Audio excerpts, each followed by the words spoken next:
Hey everybody, you are watching and listening to We Are Rising Podcast. This is your host Andrew Benjamin. I'm joined once again by Aniki MMA, who will be here to recap Ryzen Landmark 11 in Sapporo today. Aniki, thank you so much for your time. I really appreciate it. Yeah, thank you for having me on again, Andrew. Yes, Yeah. as well, subscribe to Aniki's channel, Aniki MMA. I'll get it up right here for everybody to see. There we are. Follow him on YouTube. Follow him on Twitter and X. He's producing great stuff and just came out of a great video just in time for Pride Month. I'll let you take a guess. What he actually talks about though, but it's a really fun video. I liked it a lot. Love. It's just I'm whatever you is there. Can you tell us what you are planning to do next for your next video, or you're gonna keep that secret? I'm kind of anxious to know. No, no, it's no secret. I mean, it's going to be UFC 317 fight week soon, so probably I'm gonna make a video about Ilya Topuria. I mean, Okay. it's yeah. Um, the thing with my channel is that I have to balance content about the UFC along with content about other promotions, and specifically Ryzen, because like the UFC content is what brings people in ultimately, because that's what gets favored by the algorithm. So That's interesting because I feel like there's so much that almost it's so hard to break into the algorithm. Do you get what I'm saying? yeah, Uh, yeah, I'm trying to because I'm trying to think of the video. Like I'll tell you this, like anything Luke Thomas always appears on my algorithm, even if I don't even because I don't subscribe to him. I don't watch videos, but I always get recommended his stuff and the oh um I'm forgetting the other person who also makes videos. You get in my Hawani. you got. Oh yes, yeah. Why did I forget his name? Yeah, Hawani stuff as well, like his clips and all that stuff, and of course, like I just so happened to get recommended your Muhammad Makovev video way back when, so that's how I discovered you. So I know that's it's non-canon video now, but that's interesting that that YouTube it favors UFC when I just figured there'd be so much that it's really hard to I don't know, get to the top of the algorithm. Yeah, I think that unless you have a very customized algorithm to the point where your YouTube account knows that you really like watching some sort of niche content, it will never recommend you a video about Octagon or Ryzen or Oh KSW. yeah. Oh yeah, absolutely. Actually, so the funny thing is because I do watch, since I watch all the Rise and stuff, I get recommended sometimes like the Japanese Rise and stuff. So I'll get recommended like the that podcast that they sometimes do like a week or so before the fights, and sometimes the YouTube fight. Whenever a Saito or Oikubo, whoever doing prediction videos, like I get those also recommended as well. Yeah, yeah. I've never watched them. I find that when fighters make predictions, I just feel like I don't know. How are the Japanese fighters when they try to make predictions? Are they good or they just sound dumb? I think that in the case of many Japanese fighters making predictions, it's the same as you know American fighters, Russian fighters, New Zealand fighters, etc. making predictions. It just they always favor the guys that they've trained together. It just Oh, comes down to that's that. yes. Yeah. Oh, yes, it does. Yeah. Like what? Yeah. Whenever it's Cave or JTT, especially when it's it's Taichi Nishitani picking a prediction for Mikuru's fight. I'm like, oh, I know who you're gonna predict, bro. Yeah. It's quite obvious. MMA scene now. Thank you for joining. He says he keeps getting clips of Guru who just keeps saying not interested. It doesn't work. The not interested does not work. I've tried it many times with many things. Unfortunately, it does not work. And Chris Cushman's back. Appreciate it, you joining, Chris. But so we're gonna get into Ryzen Landmark 11 Sapporo. I want to ask one question though, and someone wanted me to ask you this. I won't give their name because they didn't want to. They didn't say if they wanted to or not. But why? So with Super Ryzen, they've promoted as Chuo Ryzen Super in Japanese, or they don't use Supa like the the katakana. But for this, they use RIZIN Landmark in Sapporo in all Romaji. Do you know why there's why what's is there a reason why it's promoted like that? I have no clue actually, but I think that with this, I have no clue why they do that. Like, just one dumb theory that popped into my head was, Dragon Ball, and how with Dragon Ball they put Dragon Ball Z. Yes. But now they have like the new anime with Dragon Ball Super, and they use the kanji for that. So I don't know. Maybe they're copying that. Like, that's the only thing that I can think of that. Because I know there's that might have whole made them do that. the whole thing about Japanese fine, English letters cool. So I figured that maybe they would just use the Romaji for Super RIZIN. They don't even use the katakana for Super. So I'm like actually surprised that they use the full kanji for Chuo RIZIN. I think that it's more about not using some text that is considered boring. So using the English lettering of RIZIN, I think that looks cool. But another thing that looks cool is using Gaijin as in, like, the name of the thunder god that the promotion is named after, right? Because that means like thunder god, and that's cool as well. Gotcha. But writing it out in katakana, it kind of looks silly, I think. Oh, really? Maybe, Okay. on a poster. Gotcha. I see. Gotcha. So yeah, if you want to watch the replay for RIZIN Landmark 11 in Sapporo, it is available on RIZIN.tv for us anyway. Curious to know, how did you watch it, Aniki? Which of the 100 ways you could watch it did you choose? I chose I bought it through Unext. Yeah. So I bought it through Unext. Yep. So I just had a question. So what seems to be the one that everybody uses? Is it Unext? Is it Abema? Is it RIZIN Live? Is it RIZIN 100 Club? When you talk to someone that says, "Hey, did you see Why RIZIN?" and you just ask them like, "What are they watching on?" Is it usually like one of those? I think that for a lot of more of the hardcore MMA fans, they watch RIZIN through Unext, and the reason why is because Unext also gives you access to UFC. It also gives you access to, I believe it gave you access to One's pay-per-view, like the pay-per-view that they did with Rod Tang versus Takeru. And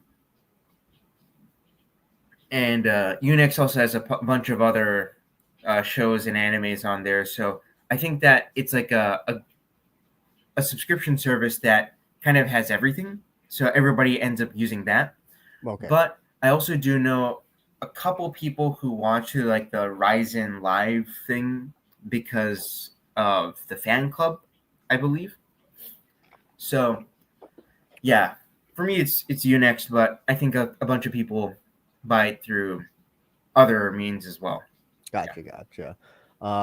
So yeah, we watched it at RIZIN TV outside Japan. That's how I watched it. While at work as well. So that was an interesting way to spend a long night at work. Overall, Aniki, what did you think of the show? Just like the total package. I thought it was all right, but it was quite long, and I'm going to be honest, I did not watch some of the fights near the bottom of the card just because I was busy and I just simply was not interested in some of the fights that were very, very far down on that card. I'm pretty sure you're not the only one. There's probably quite a few people who are like, I could skip a dick surgery guy, maybe. Actually, no, he was probably the one that people want to see the most. Now that I think about it. Yeah. So I'm curious to know. Oh, sorry. No, go ahead. Yeah, I didn't really want to watch, Nishijima fight that much. I had to I watched Toshizo fight, and that was a bit of a mistake. It was a terrible fight. What we learned from that fight is that basically breaking down sucks. Yes, it really does. I mean, we've always known that breaking down sucks, but it sucks even in the realm that I thought they would do well in, which is, like throwing hard and knocking guys out. Toshizo couldn't do that. Yeah. To a guy who was on a 4-fight KO loss streak. So, yeah. So I'm curious to know. So we're doing this new thing because this is a Sina Army fan podcast. We're gonna start issuing ratings for matches and or the card. What would you say overall this card gets in terms of potatoes? I think it was a 6, maybe like a 5.5. It wasn't particularly good, but it wasn't bad either. Mm-hmm. And yeah, there were a couple great finishes. Kolesnik got a great finish.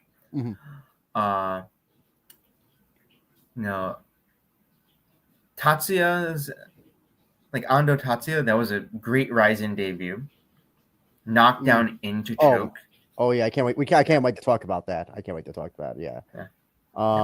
It's weird because it's like some things on the top that were great, some things at the bottom, but then like the middle kind of just like I don't know. It just it was like this card was like a wave. Like there'd be great, then it'd be something bad, and then there'd be something great, then it'd be something bad. Yeah. Also, when you have 19 fights, that's just liable to happen. It's it's just the numbers game. Sorry, go ahead. However, the one thing that I'll say that really made me that really characterized this card for me was just to me, this card was filled with mismatches both in terms of skill and in terms of size. I think that's what really stuck out. Yes. Yeah, man. Man. We had Horie versus Nishikawa. Horie who cuts like 10 kilograms and is a properly sized a decently properly sized lightweight versus Nishikawa who walks around at 170 who walks around at 70 kilos. The same thing is that. So I know that PFL, the pocket, the MMA that everybody organization that everybody loves. When I watched his fights with Clay Collard and Shane Burgos, and the commentary just kept on saying, "Wow, this guy looks so tiny against Collard and Burgos." And yes, I think people sometimes over exaggerate when they say, "Oh, this guy looks so small," whatever. But no, he legitimately looks like he should be featherweight, possibly even bantamweight. I think if you're walking around at 70 kilograms, you should be at flyweight. Oh, maybe. I don't know if he's got muscle on him. I don't know that might be a little bit hard for him at this point, but I do see your point. I saw Anakin, we have a question. You can maybe answer both in English and Japanese. I can't read the kanji of this person, but they say, who do you think will win, Karamov or Shaduyev? I'll go to you first. 多分もうシェードライフですよね。ケラモフも木村俊也にあのような接戦をするんだったらシェードライフが勝つところしか見えないですね。So shade life, yeah. Sorry. Yeah, I was just gonna say I can only see Shade Alive winning this fight. Same. Because, yeah. So I think Soda Snake. Does that mean I agree? Soda Snake. Yeah, I agree. Yeah, yes. That's Shadow Live. Listen, I say this. We're in Shadow Live. We're all just living in Shadow Live's world at this point. Until he goes up to lightweight and we see how he does there. But yeah, I think Shadow Live. Shinderu Karamov. Like round one, quite honestly. Honestly, yeah. I will say this. I will say this as well. もうパッチミックスのデビュー戦を見た後、UFC でのデビュー戦を見た後、シェードライフもう多分パッチミックスに勝てますよ。I think that Shade Alive already beats Patchy Mix after watching how Patchy performed at the UFC. Yeah. Like Shade Alive. Yeah.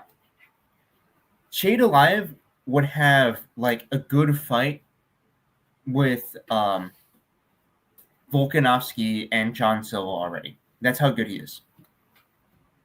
Shade Alive has the potential to become the best featherweight in the world. Yes. Absolutely. He can, and he even said he could go to bantamweight. He's even fought, I think, lightweight and maybe once or twice. Don't know how he do like lightweights. But bantamweight and featherweight, this guy, I think he most through everybody. I cannot think of one person that could, the only one, maybe Max Holloway 5 years ago, beats him by just volume striking, but not Max Holloway now, I don't think at all. That's what I gotta say about that. I think Shade Alive, you see, I won't say that he can beat like, the Max Holloways and the Volkanovskis right now, because we don't know where he really truly stacks up in that world. But as a prospect, I absolutely agree that he has the potential to be I absolutely believe it. Yeah. I absolutely believe that he has the potential to be the best featherweight in the world. Yeah. At bantamweight, I see him losing to Merab, of course, but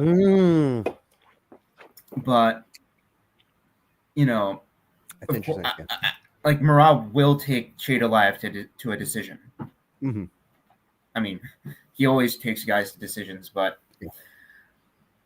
he's not. Shade Alive's not getting finished like O'Malley. Yeah, I have to agree with that 100%. In terms of potato ratings, I'll give it a 7. I got stupid entertainment out of this show, and yeah, there was some. I think it went way too long. It was about 8 hours total, not 7. I'm counting the prelims as well. But I think what I really enjoyed. See, I like to say this. At this point, it seems like the Sapporo shows are kind of like the opposite of the Osaka shows, where the Osaka shows are always just not good. They go too long. The fights are never exciting. For some reason, Osaka is never whatever. Yeah. Are you about the whole Osaka shows not being good or great, Aniki? Yeah, I mean, just going off of memory, I feel like a couple of them have kind of flopped. Oh, no, I know Statesman. No problem. Always love covering RIZIN, and as much JMA as I possibly can. Thank you for tuning in. I think probably the RIZIN's worst show was at a kickboxing one night kickboxing tournament from Osaka, which I don't know if you know about this. So, do you remember watching that show? No, I don't. I'm sorry. Yeah, it was a terrible show. So they were on a different streaming service here in the United States, something called what was it? Go Fight Live? I forgot, or something. But they cut off the third round because the show was going so long. I guess they had gone past their block time, so we never got to see the end of that of the tournament. It just cuts off like during middle of round 2. Yeah, so yeah, Osaka's not good, but I think Sapporo is kind of the opposite. You kind of there is some entertainment from the Sapporo shows that the Osaka shows don't give. And there's no official word on attendance, I don't think. Have you heard anything on attendance, Aniki? I haven't seen anything on attendance yet, no. Okay. What I've been told, this is from somebody who was at the show, they said that he estimated 6,000 to 7,000 possibly. He said that there was not a lot of people in the VIP seats, but mostly everything else was filled up. So, I don't know if it's 6,000, 7,000, a little bit less than the first Power show, but whatever. Everybody's going to come to their first show, and then this wasn't the most star-studded compared to that one. That one had Yachi, Chihiro, Kleber,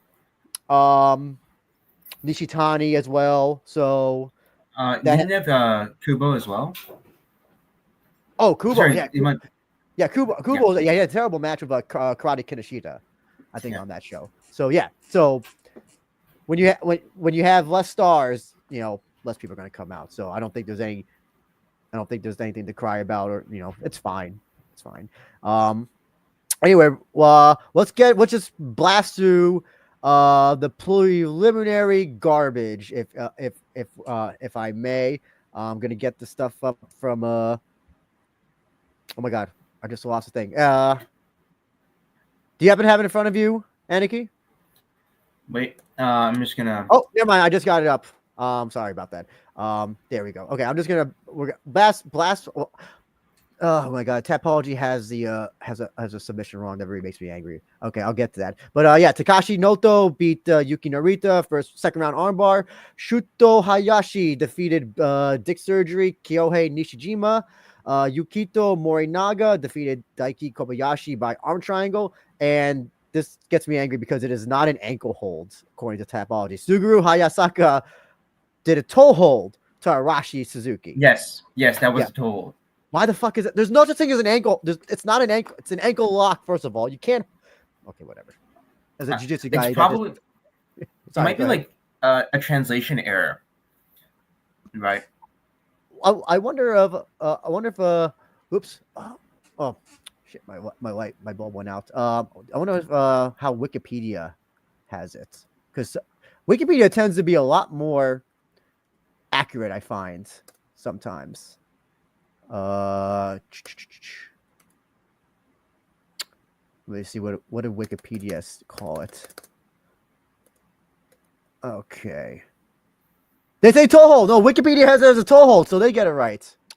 Yeah, it might be a translation issue. Please talk about how Seiki Izawa is the greatest fighter of all time. Well, her husband certainly is not. So. And I don't know if I can say if I'm willing to say she is either. Sorry guys that my light blew out. Let me try to get an alternate light source here if I can. But anything you want to say about the prelims from what you saw, Aniki? Well, the one thing I'll say is Suzuki Arashi versus Hayasaka Suguru. What we saw in that fight, Suzuki did end up getting submitted, but one of the things that I really liked about Suzuki's defense was he was using, the kick from he was using kicks to defend the heel hook for a bit. Yeah, sorry, I just read what I says. Did you just say Seiki Izawa is the greatest fighter of all time? Unsub? No. Please don't unsub. We like you, Idaho Skatesman. We just have some issues with Izawa. I'm sorry, Aniki, go ahead.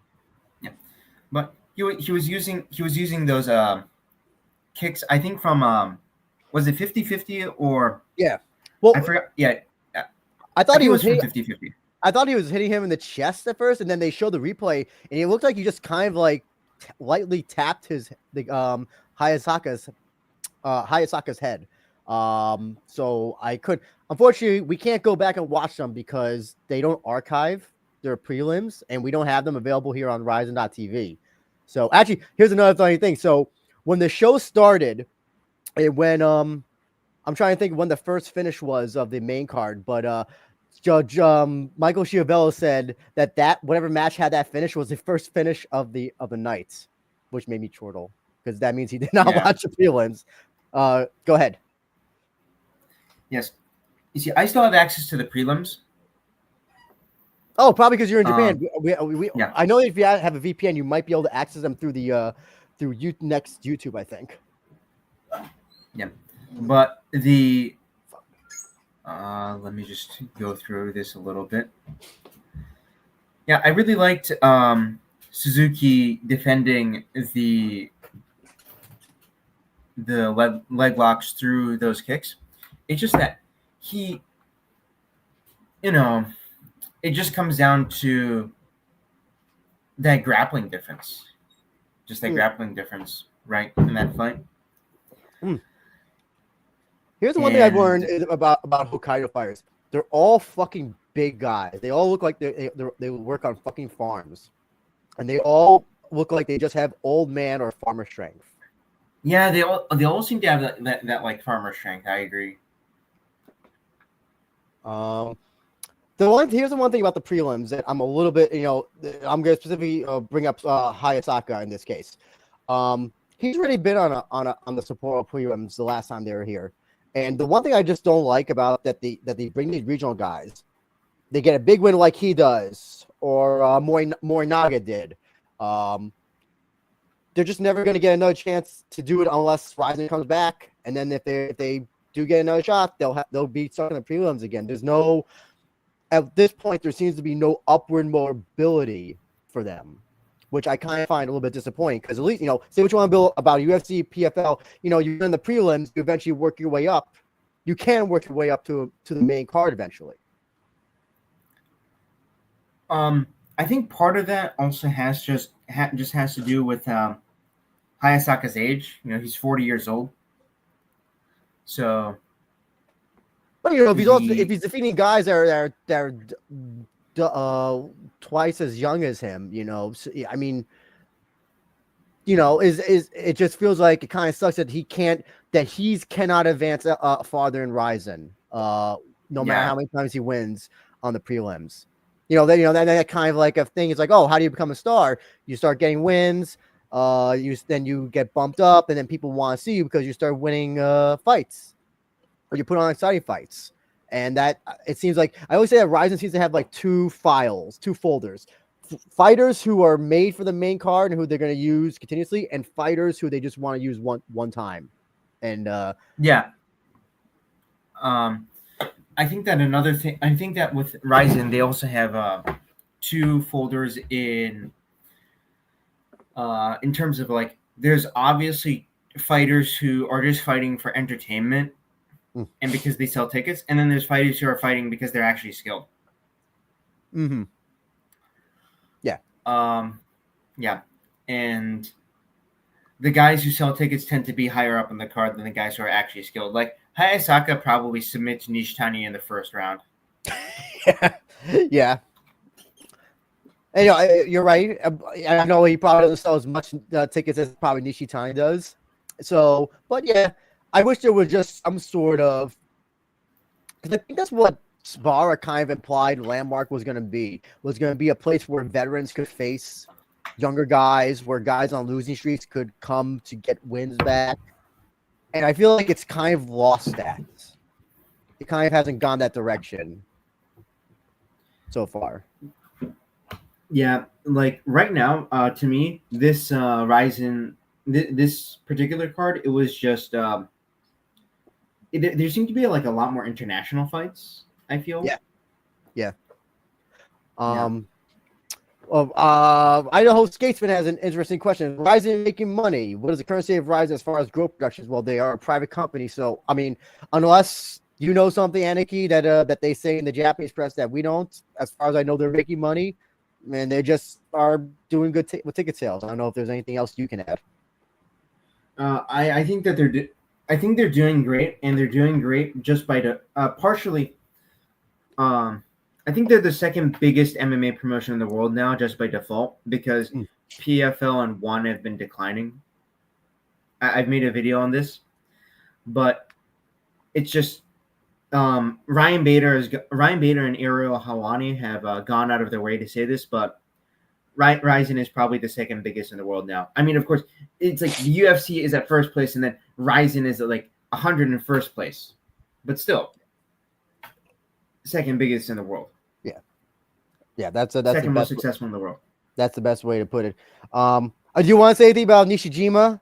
You helped get Nishijima so much more eyes on him through what you told us. And no, I wouldn't have batted an eye against. Nobody would have cared about his thing. Is there anything? By the way, you were right. That guy is a tiny guy. I did not realize how short he was until he got into that cage. He's like 5'2" or 5'1". I don't know what that is in centimeters. He's probably like 161, 163 centimeters. Okay.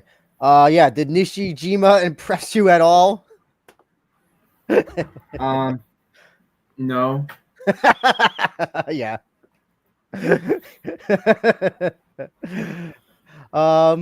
Yeah. Nothing else. And I don't know what if you want to say about Nato submitting Narita, the guy, I don't know. Can you say that a 7-9 guy fraud checked a 10 and I don't know, whatever it is, 10-5, I think. At this is that Noto, excuse me, Noto. Can someone who's a 10-5 get fraud checked by a 7-9 guy? Yeah, I would say that's a fraud check. Okay. And listen, I'll say this. Yukito Morinaga, again, would love to see that more of that guy on the go somewhere else, but he's probably gonna be stuck in PFC. I think that's what it is, PFC or Yeah. What's the other one? What's the other one that operates in fuck, I'm forgetting it. It was another Hokkaido based promotion, but yeah, those are prelims. Good luck finding them if you're not in Japan. Yeah. I think that oh sorry. Yeah, go ahead. I think that with Hokkaido, right?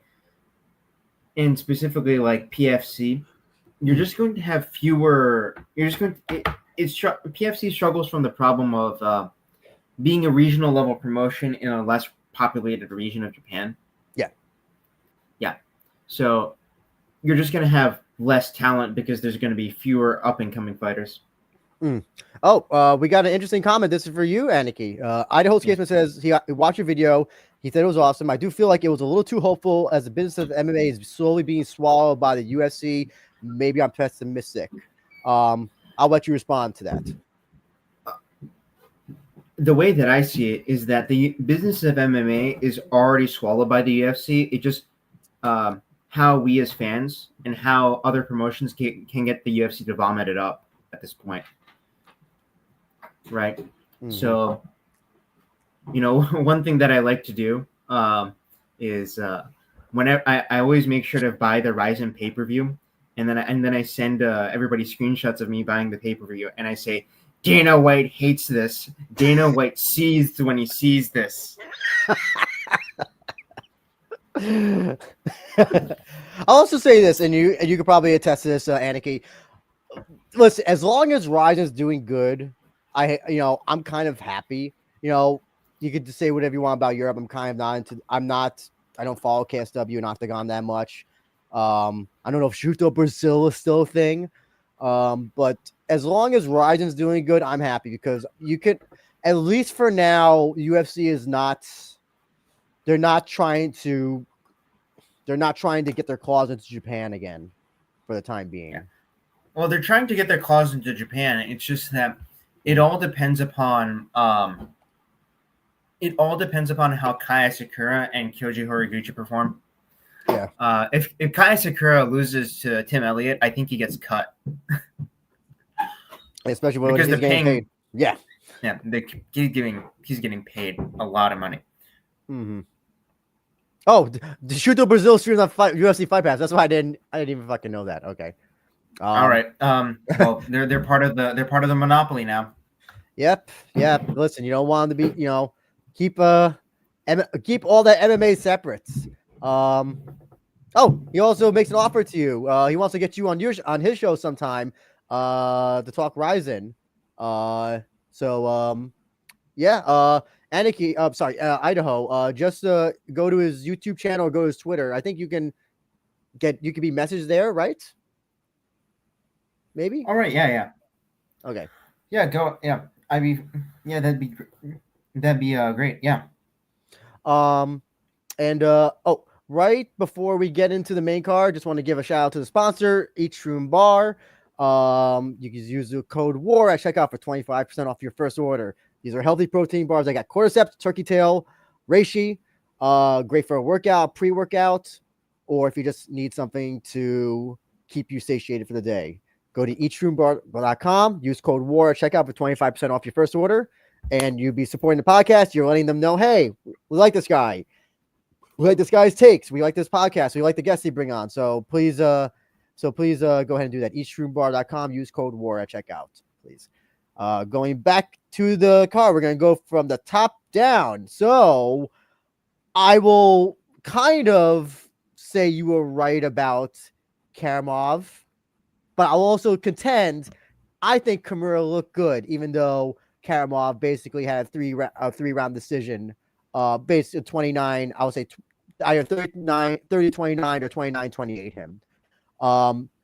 Apparently, Karamov said in the post fight that he had like the flu or something. This is why he couldn't finish him. He said he was sick, or yeah, he did say it was sick, but still, what I thought after watching this fight was Kimura wins at size parity. That's just what really stuck out to me about this fight. Yeah. Oh, especially during the weigh-in, you were the one who pointed out how the size difference between the two, and I was like, wow, I guess that's because Kimura's just been facing guys similar to his, Japanese guys similar to his size, and then now he's put up with a Azerbaijani Caucasian guy, and like, oh my god, yeah, size difference was like really struck out at me. Karamov looked 2 weight classes bigger than Kimura in the cage. He was massive compared to Kimura, but that's the thing, right? Like, Karamov is what I would call like a standard sized featherweight in 2025. If we're talking about like, PFL, UFC, foreign promotions, basically everybody at RIZIN's featherweight who's Japanese is undersized. Is that because I know this is going to sound like weird genetic things. Is that because of just how Japanese men are just built, or is it just their size is just different compared to Caucasians, Africans when it comes to being that size, or they're just not cutting weight? Because I think you said that he wasn't cutting any weight for this, or I think on commentary they said something about that he walks around very like 70 kilos, I think it was. He walks around at like 70 kilos, which honestly, I've trained with Toshiomi Kazama, the UFC fighter, before. But Kazama, he is 170 centimeters, and he walks around at like 75 kilograms, and he's a bantamweight. So I don't think it's a genetics thing. It's about how much weight you're willing to cut, and how much pain and suffering you're willing to go through to get that weight off. And another thing I think is ultimately it comes down to muscle mass, because a lot of these Japanese fighters, they tend to be a little bit skinnier and taller, but because they don't have a lot of muscle mass, they don't have like a lot of water to cut and squeeze out of the muscle. Yeah. Because, if you look at like the biggest weight cutters in combat sports in UFC, it's Paulo Costa, Yoel Romero, Volkanovski, those guys with tons of muscle that tend to cut the most weight. Karamov himself as well, dude is jacked, and he just swelled up like a balloon because muscle stores carbohydrates, water, etc. Yeah. But yeah, anyways, that's just me going on a rant about Japanese fighters tending to be undersized. But I know you just found the topic for your next video, maybe. Guys, cut more weight. Yes, cut more weight. Cut more weight. But listen, I think this is one of those losses where I think Kimura looks actually good. One of those weird things where, okay, yeah, he lost, but because he kept fighting, he clearly went to grappling classes, which, he got out of some very dangerous positions, especially that first round where I thought, oh God, this is going to be a first round choke out by Karamov. And no, he got out. This guy got out, and he wouldn't, he didn't do the thing where he's like, oh, stand up. He would try to ground and pound him, but then Karamov would just, would escape the position, stand back up, and then rinse and repeat. So I have to give Kimura a lot of credit. He definitely came to the fight prepared, and it could have gone a lot worse for him, I think. Yeah. Kimura, to me, what this fight looked like was, I feel like if Kimura had been given 1 or 2 more opponents before taking this fight. And if he had gone to decision in those fights, he might have won this. I feel like there was an experience gap. There was also certainly that physicality gap. And I think part of the reason why Kimura ended up not winning this fight was because he just didn't know when to go. Mm-hmm. Because there were long stretches of time when he was on the feet and he was just standing at range. Yeah.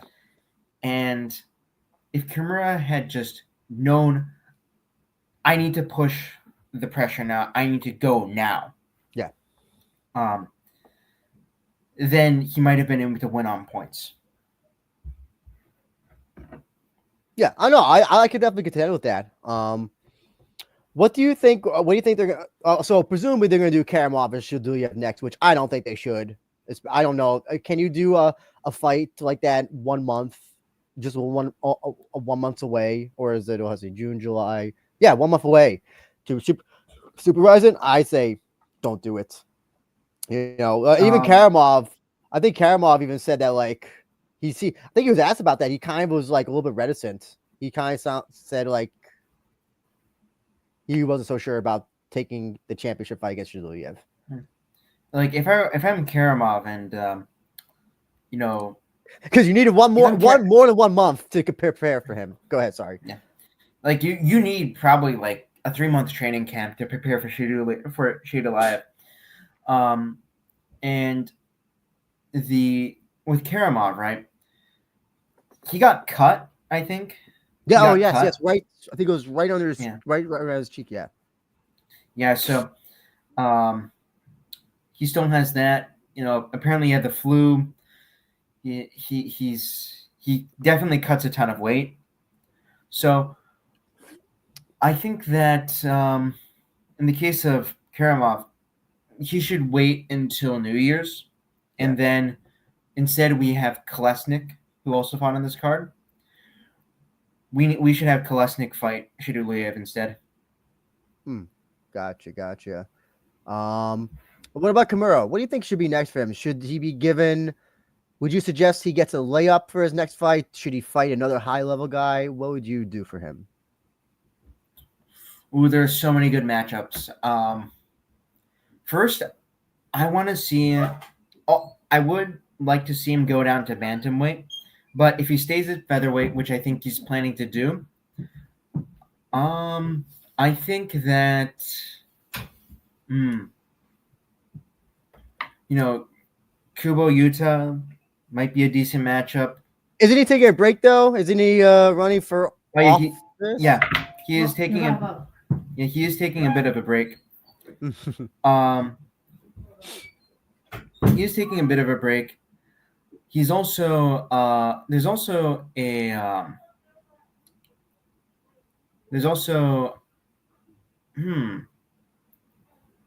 whenever I can't think of somebody, I'll always default and say Imanari. Because he'll do anything. Okay, Imanari might be a bit too much for Kimura right now. Really? Okay. I mean, like, it just because Imanari, right? Well, that side is so unique. Yeah. Well, you know, if you say he goes down the bantam, well, are you doing this with the presumption he goes down to bantamweight or that he sticks to featherweight? I'm assuming he stays at featherweight in this case. Okay. What about you think a veteran? You think a veteran or another young guy like they did with him and Yokoyama would be the fight? I think it'd be better to feed him veterans to try and build them up. Okay, I'm not a fan of his, but Nakahara comes to mind immediately. Yoshiki Nakahara.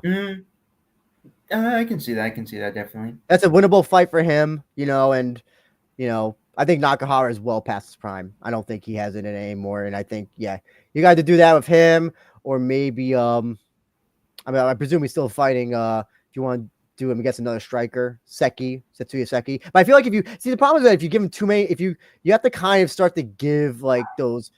Like I would have said that if he was still at featherweight. Well, actually, no. I'm sorry, he is at featherweight. Koji Takeda. I think Takeda, but they're both brave as well, so you can't do that.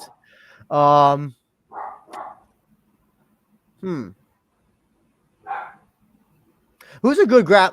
Who's like a? Oh, what about like? No, wait, he's brave. Ashida's brave as well. I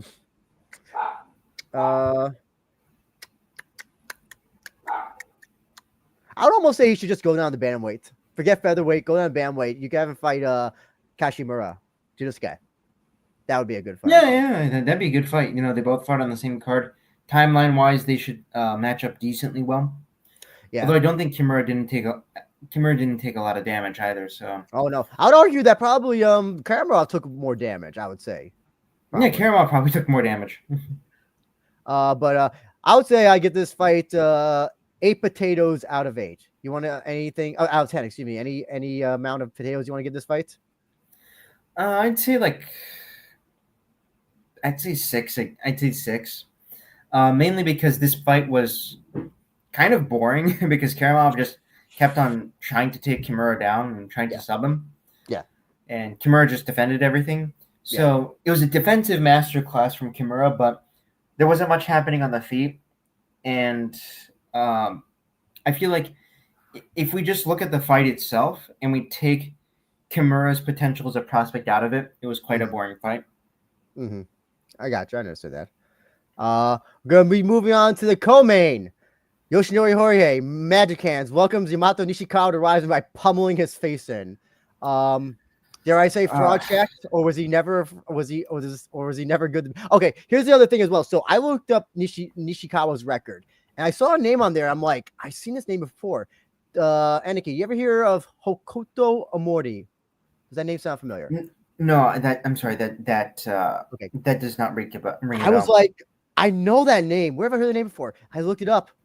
He's a current pro wrestling Noah Purasu. He's a pro wrestler right now. And he went to a draw with a pro wrestler.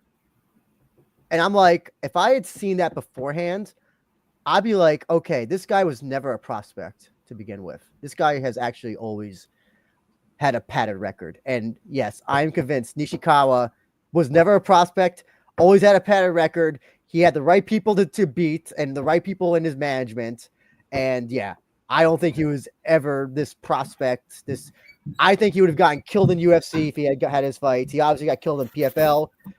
I thought he lost to Usami in Deep, and you saw what happened with him and Horie here. So yeah, I'm no stock in Nishikawa in my opinion anymore. What I'll say with Nishikawa is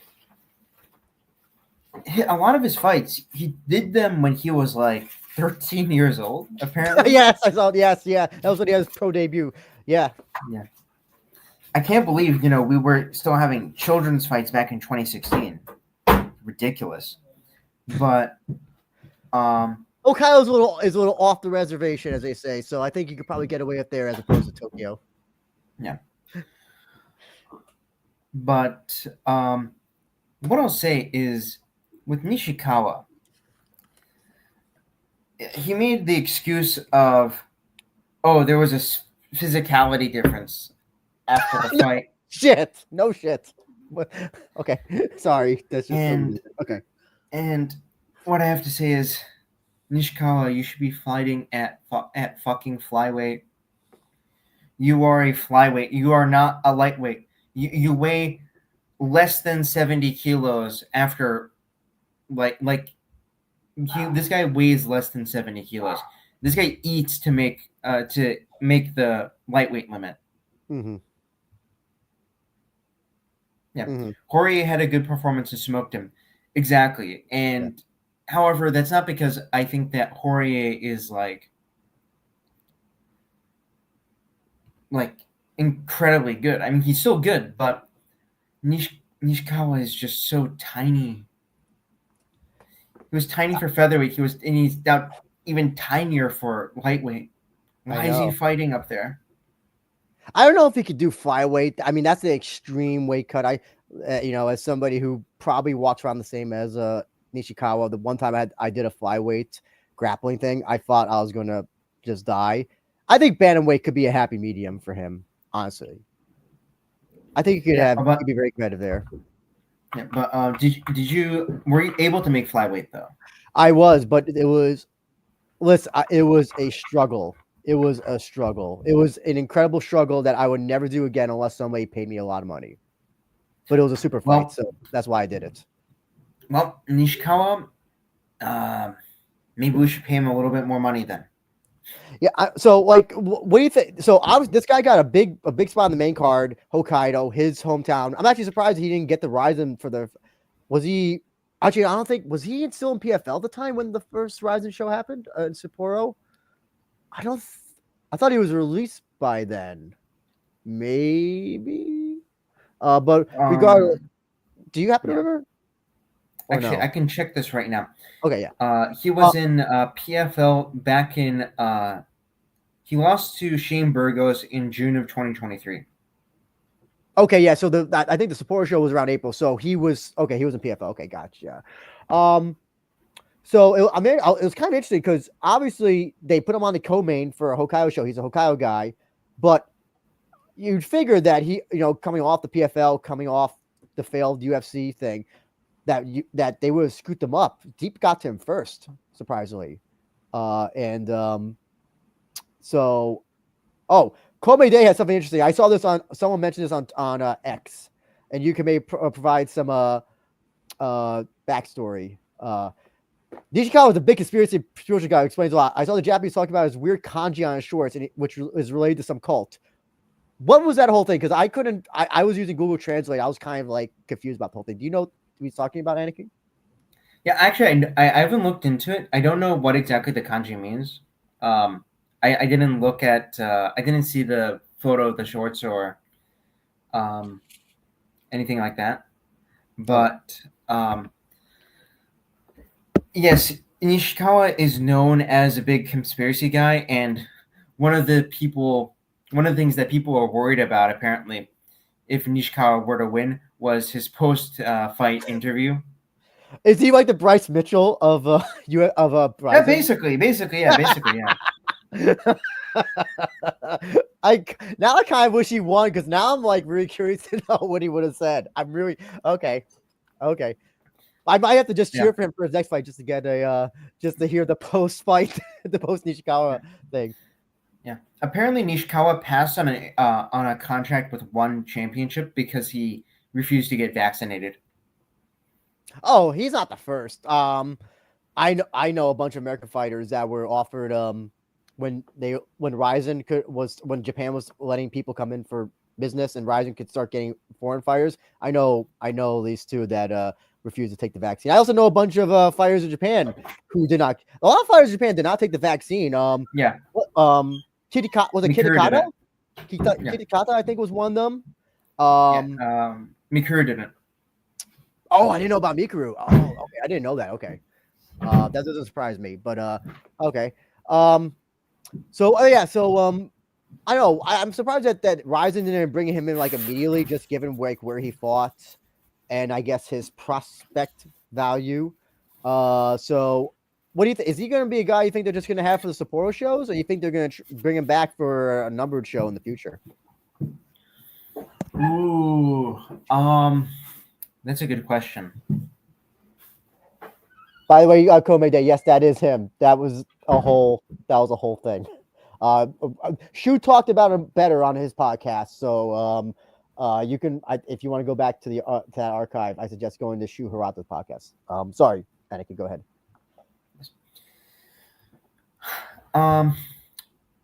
The way that I see it is just he's just too small. I still see him in a way as a prospect, because he is a former Shudo champion, but man, he is tiny. And the fact that he was able to win the Shudo lightweight championship while being undersized like he was, I feel like is also kind of like a testament to where Shudo as a promotion is at right now. Mm-hmm. Because Shudo has been doing pretty terribly recently. Oh, I know. Yeah. I saw who Emi Fujino's facing, and like they're scraping the bottom of the barrel for like opponents. Like probably their best division is probably flyweight or even maybe men's strawweight at this point. But yeah, it's like anything else is just bad. That promotion. I mean, like with Shudo, right? Like No, they had Joe Arai, but Joe Arai got beaten by Hiroya in RIZIN, and then he got knocked out by Zulu. So they can't RIZIN can't use Joe Arai anymore, and then Joe Arai like tore his I think he tore his groin or something like that, or it was his hamstring. Yeah, he tore his hamstring. Oh, okay. Well, I think I just saw him back to training. I think he just come back, I believe. So, because I was wondering why he disappeared, and I was like, what must? Because when I was at Hearts, I was like, what the fuck's Joe Arai? And then yeah, oh, that explains that. Okay. Yeah, but he's yeah. So Shudo, I feel like as a promotion, they're just kind of circling the drain right now. So like arguably, Fighting Nexus is doing better than them at this point. Yeah, it really is. I mean, I'll take Gladiator over Shuto at this point, even. And what's the other one? Crossover. I'll even take Crossover over Shuto. The Crossover is doing better than Shuto, honestly. Yeah. So we do this thing where we do, are they RIZIN worthy? Would you say that Nishikawa is RIZIN worthy of coming back, or is this a case of go to deep, get a few wins, or go to a different weight class first, or try whatever? I think what Nishikawa needs to do is he needs to go to deep. He needs to take a fight at featherweight, and then after he takes the fight at featherweight, he needs to take a fight at bantamweight. And if he wins both of those fights, he should fight at bantamweight in RIZIN. Yeah, good. That's good. I like that. Now, Horie, should he be next in line for a title shot against Satoshi? I actually need to look. I need to actually look through the RIZIN lightweight rankings a bit. Not rankings, but I need to look at the roster a bit to think about this. Because Horie, right? He lost to Gustavo. Right? He lost to Gustavo, but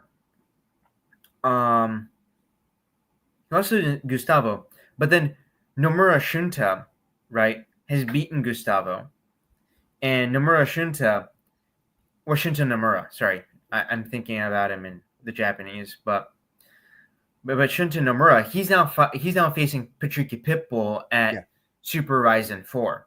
Yeah. So, what I'll say is, Barra was supposed to get. Barra said that if Shunta won, he was gonna get the title shot first, right? Yeah. Okay, that's why. I mean, okay. Like, Satoshi has already fought technically sort of twice this year. I mean, if we include New Year's. So I wouldn't mind him taking some more time off if he wants to. He's free to do so. But since Satoshi did get an early finish, I guess if you're going to talk about just within RIZIN, I'd be fine with Horie getting a title shot.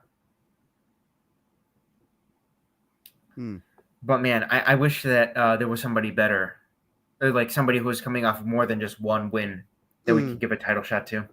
No, I get you.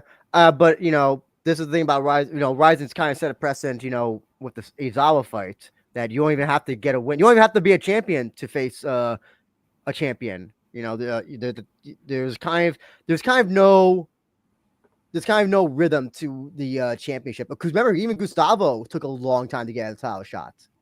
I remember that, and because I think what happened, because what happened is that, remember, Souza took the Bellator thing, and then he broke his hand, so that delayed that put him on ice for quite a while. And then Gustavo, I think that's when he fought Horie in between then, and then they had the title shot after with Satoshi. I mean, yeah, but listen, if they did it, I'm not opposed to it. I can't think of anybody else at this point. Oh wait, could you please highlight Code Made Days? Yes. Yeah. Nishikawa's 3 fights before going to PFL were at welterweight. Actually, now, when I hear that, I didn't look into his record. I did not look into his record to that point. I was just looking at his time in Shuda lightweight, because he fought like Kawana, like Tencho. Yeah. and he beat Kawana. Nishikawa has 3 fights before going to PFL welterweight. You see, when I see that, now I think he's stat padding. Yes. Because Japanese welterweight is absolute garbage. The first fight on this whole thing was a Japanese welterweight match. So that just watch. Remember that fight, Kobe? That's Japanese welterweight in a nutshell. It really is. It's really bad. Any division in Japan, like below, like any division in Japan that is like welterweight and above is garbage, and you should not take wins in those divisions seriously. Middleweight for Japan is basically heavyweight. Yeah. Yes, it is. It is. We're going to move on. We're going to go on to the next fight. Ilkholm Nazimov, unalived Suguru knee. I think this fight pretty much went how we thought, Aniki. Right? Yes. Yes. Like this was the kind of fight where I saw it and I just thought, so basically in the Suguru knee, he's trading some brain cells for a paycheck. I did not see this fight going any other way. It was just sad. Well, I mean, he got that one shot on Nazimov at the beginning, but I don't know if Nazimov just lost balance. Because remember that? Remember it was like maybe 20 seconds. And I thought like, oh no, oh yeah, he went down to his knees. Yeah.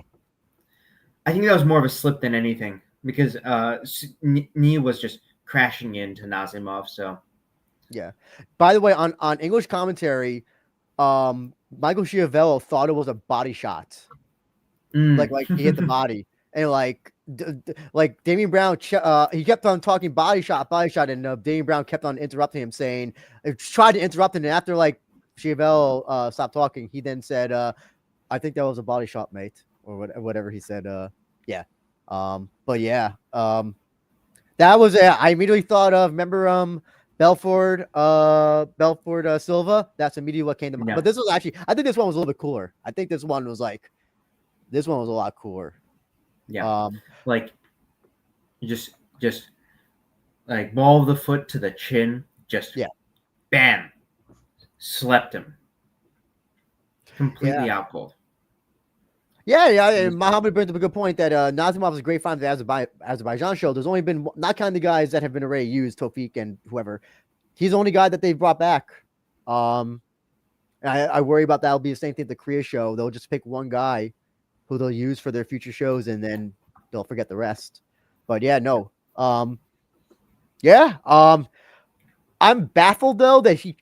So I asked my friend, why do you think Nazimov called out Kyoei Hagiwara? And then he told me RIZIN Brass probably told him to say that because Hagiwara is a popular name. So, I mean, I was like so surprised when he's like, I was like, Hagiwara, what? Are you serious? Yeah. So, any thoughts on his post fight call out? Yeah. Nazimov probably just wants another easy win. Oh, that's true as well. That would be. Would that be easier win for him than this one? Yeah. I mean, Nazimov, I'm just assuming that he can grapple decently. I'm assuming that Nazimov has better grappling than, like somebody who's been to jiu-jitsu class for 6 months. Yeah. So if he has that, then he could submit Hagiwara. Mm-hmm. Mm-hmm. Do you like if? Yeah, go ahead. Oh. I'm just assuming that, and I mean, it's actually kind of smart from Nazimov to call out Hagiwara because, like, if I were trying to build a title run in RIZIN, what I would do is, fight Nishitani, knock out Nishitani, then knock out, and then like submit Hagiwara, then fight like one decent guy, and then go for a title shot. 3-fight win streak to a title shot. Yeah. Do you think RIZIN will actually book that? No. They would never book that. That's what I was thinking too as well. Yeah. They will never book that fight. Yeah, I know Hagiwara's promised not to lose, but if he wants to break that promise, that's the easiest way to break that promise. What about Suguru Ni? I was so high on this guy. Feels like ages ago, and then I don't know what happened. Maybe too many TikTok videos about being a bouncer. I don't know what happened with this guy. I don't know. What do you think? What should be done with this? With the Kona Boji? They call him Kona Boji, right? Kon Boji? Like he's I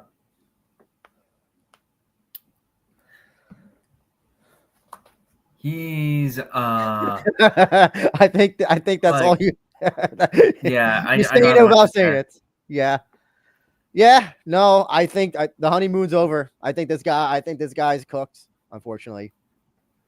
I think Based, he's back. He's going back to Pancrase. He's on a 3-fight loss streak. yeah, yeah. Oh, Kobe says Suguru needs a guy that should be finding kickboxers. Well, the problem is then he'll submit them all. He'll submit all the kickboxing guys, though. That's the thing. So that's not fair to the kickboxers. Yeah. So I think this is we're facing the problem where we have these like decent grapplers, right? We have these guys who are decent grapplers in JMMA, who then once they start facing like well-rounded guys who are bigger than them, yeah, they just start getting knocked out. Yeah. However, these well-rounded grapplers also would submit every single Japanese kickboxer. Yeah, I know. This is the disparity in talent in Japan of someone like from Ni's generation versus like a Taira or Tsuruya's. Yeah, I'll even say Azakura's generation. Just he grew up doing one thing, and I think time has passed by him. And he's not, I think he's a great grappler, but unlike like a Nakamura who has like one good move that he can do, no, Ni doesn't have that so much. He doesn't have that, or the experience as much as well. Yep. Oh, sorry. Go ahead. Go ahead. I don't have much else to say besides Ni just traded brain cells for cash. Yeah. That's all this. Yeah. That's all this fight was. I hope he spends it well on some hostesses, if you can remember where they are. So continuing on, this was a match. It happened, and Suzuki won. I mean, yep. So my friend in Japan, I asked him, what do you think about this match? And he said it was a frustrating match because Sora and he was using English translation thing. Sora Yamamoto could not express himself. And I think that's going to be Sora Yamamoto, is that this is a fighter who is, I think I don't know. I can't call him a prospect anymore. I think, again, like Nishikawa, I think his record's a little bit padded against really lesser opponents. And now he thinks that he can just coast on grappling, which you can't do that for maybe 80% of the opponents you can be facing at featherweight. Yeah. Another thing I'll say with Yamamoto, right? There was a lot of talk about this on the RIZIN commentary, but Yamamoto kept on saying, "Oh, I want to keep my father's wrestling style." Okay. Okay. I'm gonna keep my father's old pro wrestling style moves, and it was like, and specifically the kind of fight style where I'm going to finish guys from bottom position, right? Where I'm going to try to finish guys from bottom position with like arm bars and triangles and stuff like that. And Sora Yamamoto and Nishikawa are the guys in different weight classes. So I think he's saying that Yamamoto can go down to bantamweights or a different weight class. I don't know. He's pretty tall though. He's pretty tall and like, he may be able to make bantamweight. I think featherweight is all right for Yamamoto size wise because of how tall he is. But my goodness, his style is just very, very, very outdated for modern MMA. Yeah. And especially for the RIZIN rule set where you have more ground and pound options than, just fists and elbows. I won't even say Suzuki is like that elite of a fighter, but like, I think I wouldn't even say that. I think more so Yamamoto lost and Suzuki won, if that makes any sense. Yeah, I think that this is more of a Yamamoto loss than a Suzuki win, because it's not like Suzuki was doing particularly like he was outstriking Yamamoto, but it's not like he was destroying him and knocking him down and doing all that. So yeah, so I've said this from the beginning, and I want RIZIN to do this just for the memes. I want to see Hiroaki Suzuki take on Chihiro Suzuki. Do it, Suzuki. Listen, if Deep can do Sarah versus Sarah, this is RIZIN's version. Suzuki versus Suzuki. I don't know. I mean I mean, the Suzuki who won at Hiroaki Suzuki's probably gonna get chinned, but it's still a good striking matchup. Yeah. You don't have to worry about the grappling that much either. For a guy who trains at Banzai, I don't think I've seen a guy use grappling less than Hiroaki. I mean, it'd be just like a nice, listen, they're gonna use Suzuki again. Oh, by the way, you said that Suzuki was from you thought he was from Hokkaido. I looked it up. He was from Aichi. He's from apparently from Aichi. I was like, oh, I wasn't so sure about that, but yeah, he's from Aichi area. I think Toyohashi. I don't know. What about Yamamoto though? I don't know what. See, there's a problem that like when these prospects that RIZIN clearly has intentions for, like fail. I don't know. Like, do you give up on them, or do you just kind of just ride that ship until it starts to set sail? Like I think he's going to be sent back to the Nexus fighting PFC? Nexus. Yeah. I mean, what else are you going to do with him? His style is just it doesn't work. Yeah. When he's facing like the top talent in Japan. Yeah. No. Yeah. That's exactly it. During the intermission, we got notice of the flyweight GP 8 men: Hiromasa Okakubo, Nikazumu Ozulu, Yuki Ito, surprise entrant Yuki Matoya, real surprise entrant, Hiroya. Oh my god, I'm forgetting the other names. Nikazumu Ozulu. Ali Beck. Oh, who are the other two names? I'm forgetting the other two names. Yukito. I said Makoto. Shoot, yeah, Shinryu. And there's one more name. I'm forgetting one more name.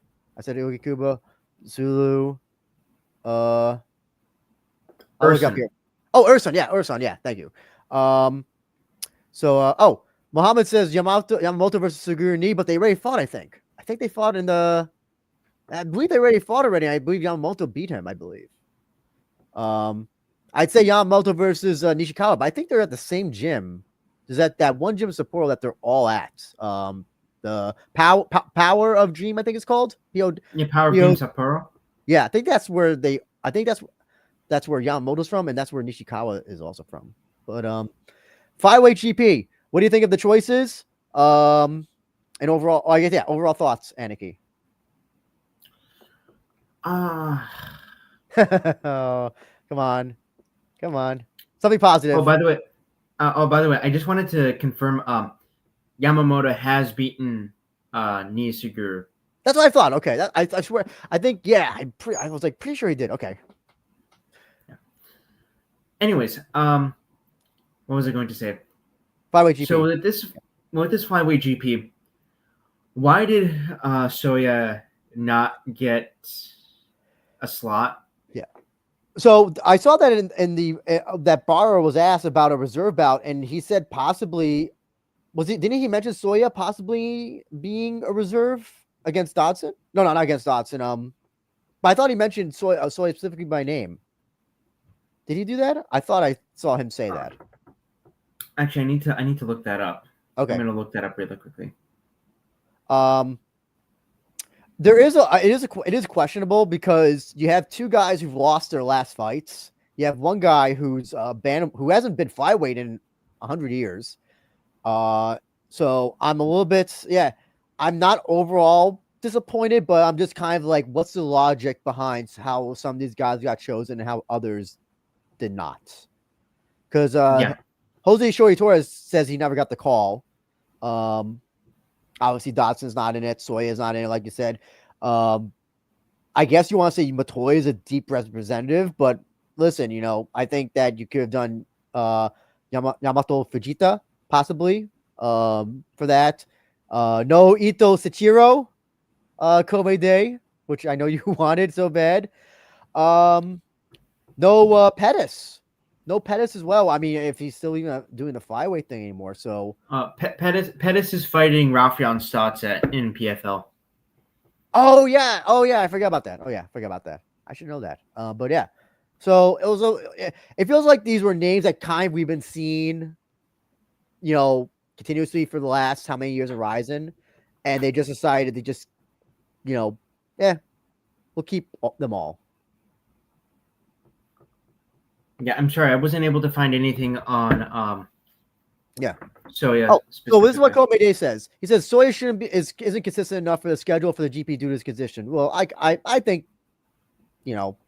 I guess I kind of understand that. Yeah, I can understand that too. But I think I mean, when you go back to it, you look at why did you have Shinryu and Ito fight? Why did you have Shinryu and Jose Torres fight? A lot of these guys, that's the other thing is that all these guys, some of these guys have already fought, like within the last year, even this year as well. So it's just it feels like, I don't know. Well, here's the thing. It's quite obvious that RIZIN is probably hankering for a Shinryu versus Hiroya final. I'm guessing that is what I'm feeling like they want to get. Yeah. They want to get. Yeah, or Shinryu beating Ogi Kubo and getting his revenge against Ogi Kubo. Oh yes, the story of that. Yeah. I mean, what do you think? Are you overall happy? Anything you want? Any other thoughts you want to give? Soya should be fighting in this, but it's kind of what I expected. do you know who I'm choosing to win this GP, by the way? Is it Hiroya? No. Oh. It's Alibek. Oh, I think Alibek's gonna win. I think Alibek's just gonna win. So here's yeah, go ahead. Sorry. What's very apparent from this GP is that they really, I think they really want a Japanese guy to win. Yes. That's why they didn't call in. That's why they didn't call in Shorty Torres, because Torres has already beaten Makoto. But that kind of sucks though, because now it's saying, okay, you could still lose, and you can still be entered. So then there's no standard, sets, and that's there's no standards. Yeah, it's kind of like, oh, we're gonna still roll with who we kind of want to. How we want this to go. That's not a story. The story should be dictating itself, not the playmakers, so to speak. Yeah. I mean, I think Zulu's coming off a loss to Horiguchi. I don't think he's taking a fight in the meantime. So, and he was competitive against Horiguchi, so I'll kind of understand that. And also, Horiguchi's not there anymore. What do you think about Matoya though? Going back down the flyweight after 100 years. I like it. I like him going back down to flyweight because he's going to have a huge size advantage, I think, at flyweight. So I know that RIZIN is going to be doing a drawing. How much do you bet that Hiroya gets the easiest fight? Either against... I think we're... Sorry, go ahead. I think we're getting Hiroya versus Ursin. You think that'll be the first one? Okay. Hiroya versus Ursin, or we're getting Hiroya versus Yuki Ito. I would say any matches that have been rematches in the past, just put him in the first round. Get him over with. That's why I always say, just do Ogi Kubo Zulu first, since they last fought on Ultimate Fighter. Do Ito, yeah. Just get all that stuff. Kobe says Ali Beck has the 4th best record in the GP, kind of untested.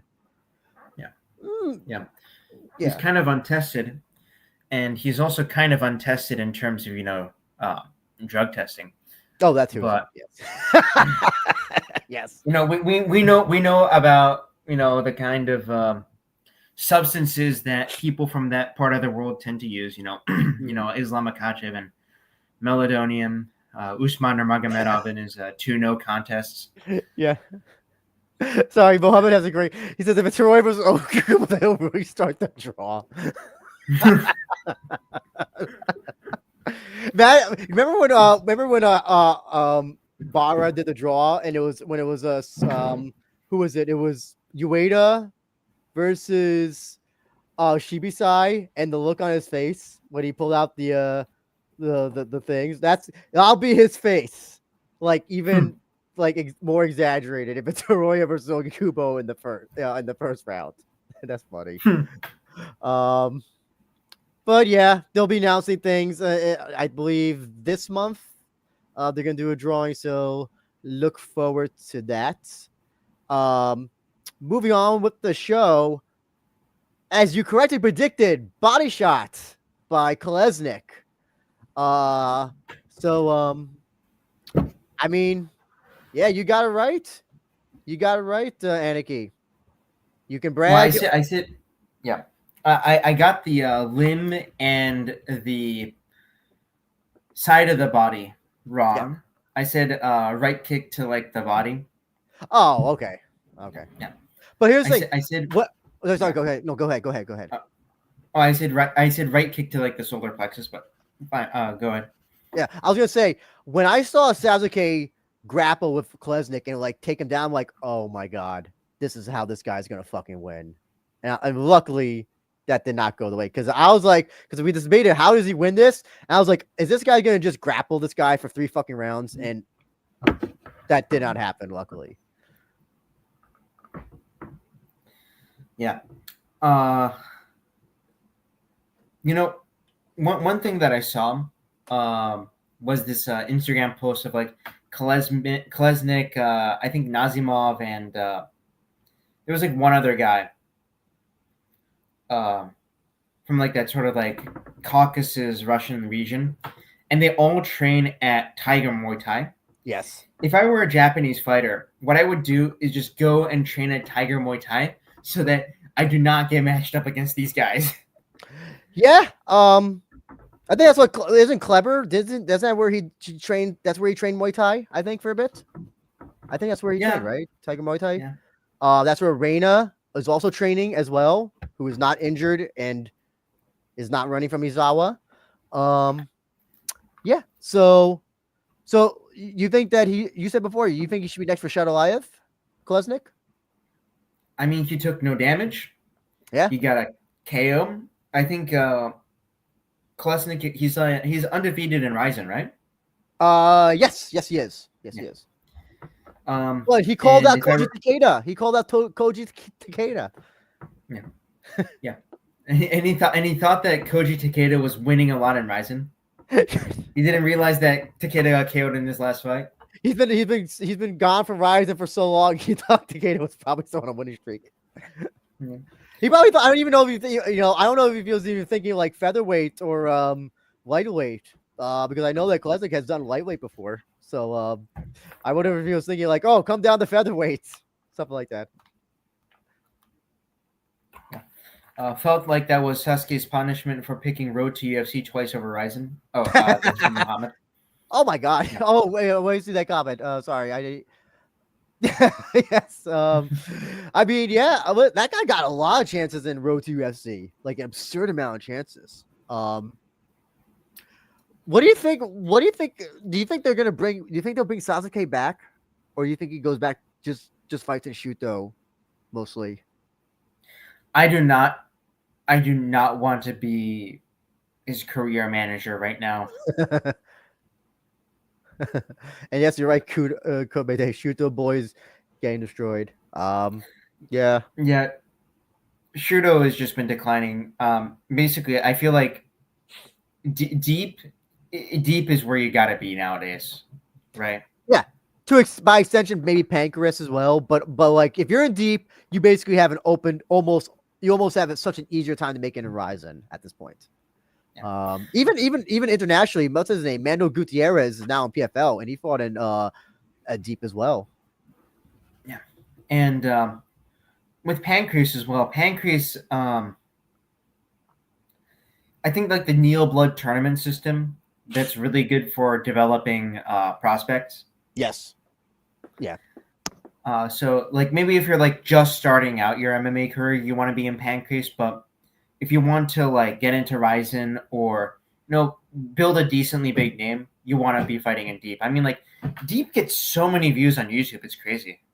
Oh yeah, yeah. Especially for their deep jewel stuff, man. Like you put K Lotus on a fucking thing, and then suddenly all the thirsty gooners are watching that fight. Yeah, they just want to see feet, stuff like that.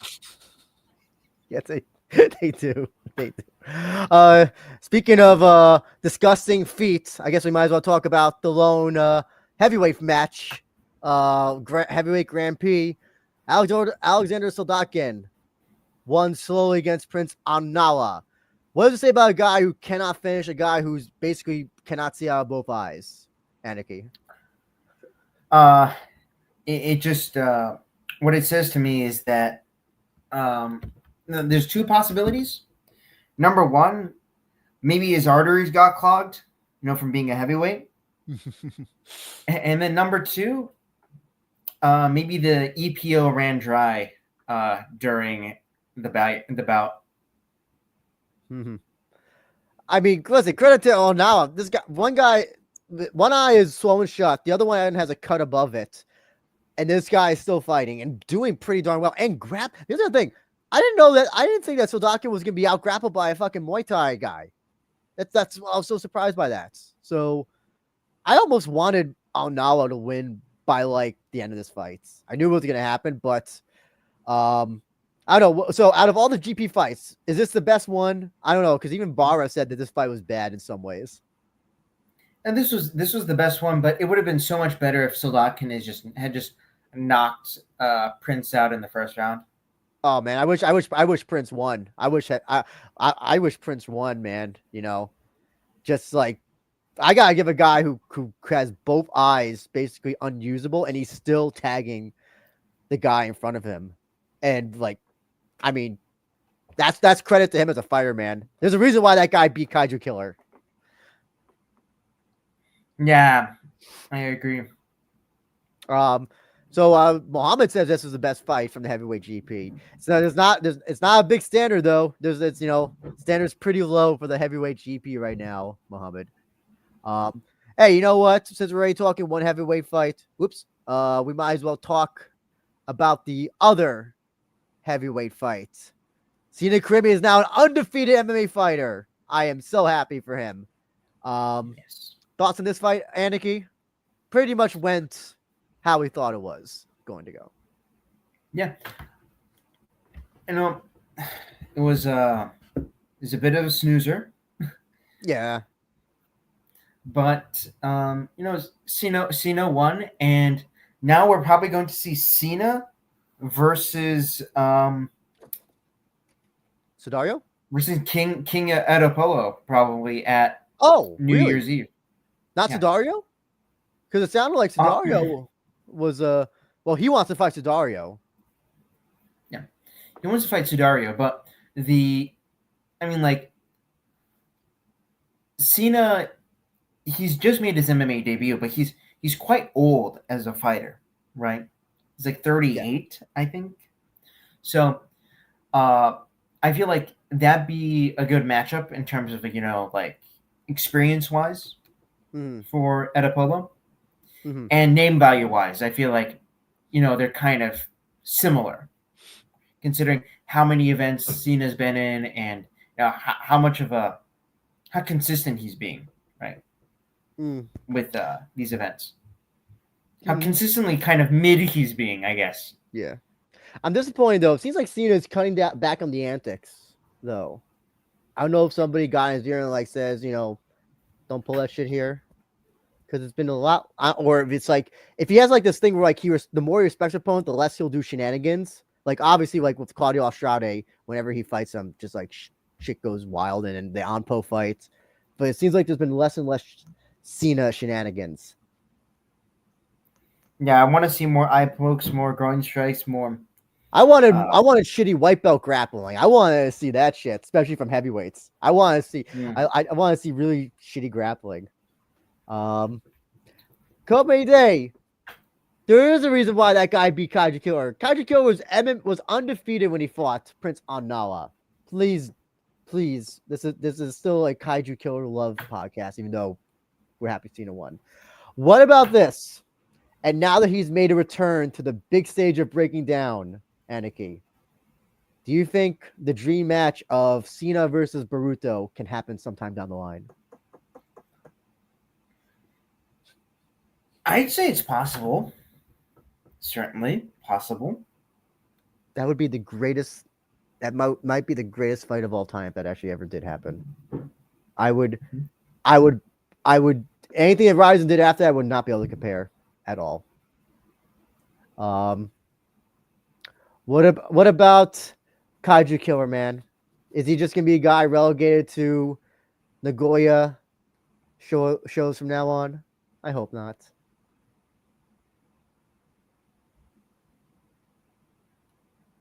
Oh, Cena versus sorry. I think I cut out there for a bit. Oh, sorry. Go ahead. No, go ahead.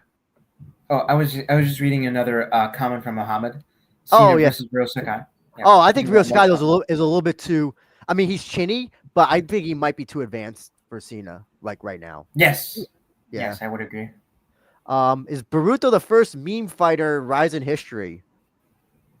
He might be. I mean, Akibono and Bob Sapp did fight in RIZIN technically, so I don't know. They could be considered as well. Oh, no, Osuna Arashi. Oh yeah, Osuna Arashi. Yeah, whatever happened to him? He had this one fight and he disappeared. Whatever happened to him? Aniki, if you happen to know. I forgot. Was he arrested for driving a car again or whatever it was? Whatever happened?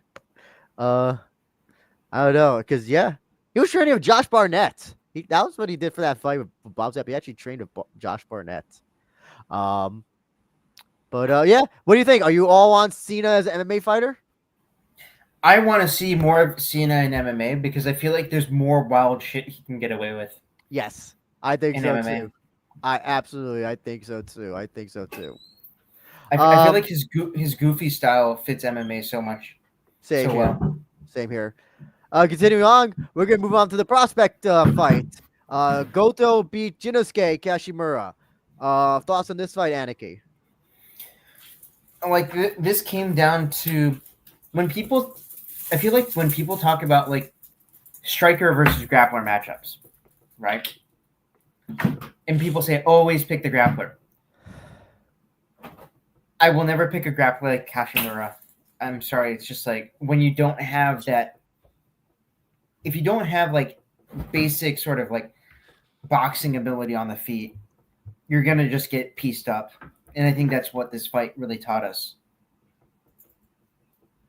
Like Kashimura seems like such a specialist, unwilling to engage on the feet, and he was eating so many calf kicks. It was crazy. Mm-hmm. I like I said on the preview podcast, I am friends with him. I talk to him regularly. I trained with him before. This is a guy who has been doing judo since like 6 years old, and then black belt by the age of 20 or whatever he did. Trained with Fat Ninja and Yamamoto Kento and all those guys at Igloo. This guy has like jiu-jitsu is his bread and butter. This is like if you read his record, all submissions. So you have people that are like Satoshi Soza who are able to kind of break out that shell, that grappling shell. And then, Kashimura, even though he trains at Battle Box with Usami, Kimura, all those guys, listen, jiu-jitsu is still like kind of like how his mammalian reptilian brain thinks. you know, whenever when he's told to engage in combat. That's just how his mind just like clicks in. Yeah. Goto versus Kashimura fight of the night.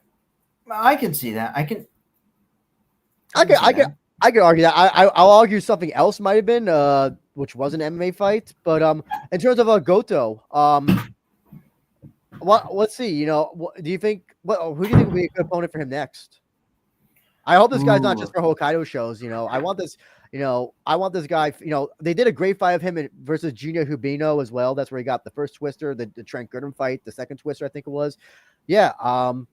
I said that RIZIN should do like a prospect tournament with all the 135 guys because there are just so many from deep, and that they're using that. You know, Goto being one of them. But yeah, Goto. Like, who do you think? Like, I'm trying to think like right off the top of my head. What about Ando? Goto versus Ando. Goto versus Ando would be good, but I want to see Ando kind of be rushed up the rankings just because of his age. Oh, okay. He's like 35, so okay. I want him to be rushed to a title shot. I gotcha. What about let's see. I'm trying to think of RIZIN bantamweights regulars who they regularly use at bantamweights. It says, Oda Shinobu, but Oda might be going down to flyweight. That's what I was thinking because I was like, I'm looking at this guy like this guy can make flyweight at some point. I'm surprised that he hasn't gone to flyweight, but yeah, Goto versus Ando, Goto versus Ota, Goto versus Kashimura fight night. Oh, okay, you're the one who said that killed me. Yeah, maybe. But let's see. What about Goto versus Jiang Yang? I like it. Yeah, it's got to be someone high level, and then obviously, you know, whoever, you know, you could presumably do the winner of that, and they can be for the title next potentially. I think. Yeah. We said Kashimura maybe versus Nishikawa if Nishikawa goes down, but also I know that Kashimura regularly fights him deep as well, so we'll probably likely see him there as down the line as well. The other featherweight fights we'll talk about. Taichi Nakajima sends Mr. Uzawa to the Shadow Realm. So, yeah, 2-0 against Koro, as he's called. Does Koro have a meaning, Aniki? I don't know. Actually, I could look that up. Okay, because I was like, where does that name come from? Because his non-fire name doesn't seem. I get where Sasuke got his name from. It's like an amalgamation of his real name, and then other names as well. But like, I have no idea where Koro comes from. If that okay. like, all right, go ahead. I looked it up.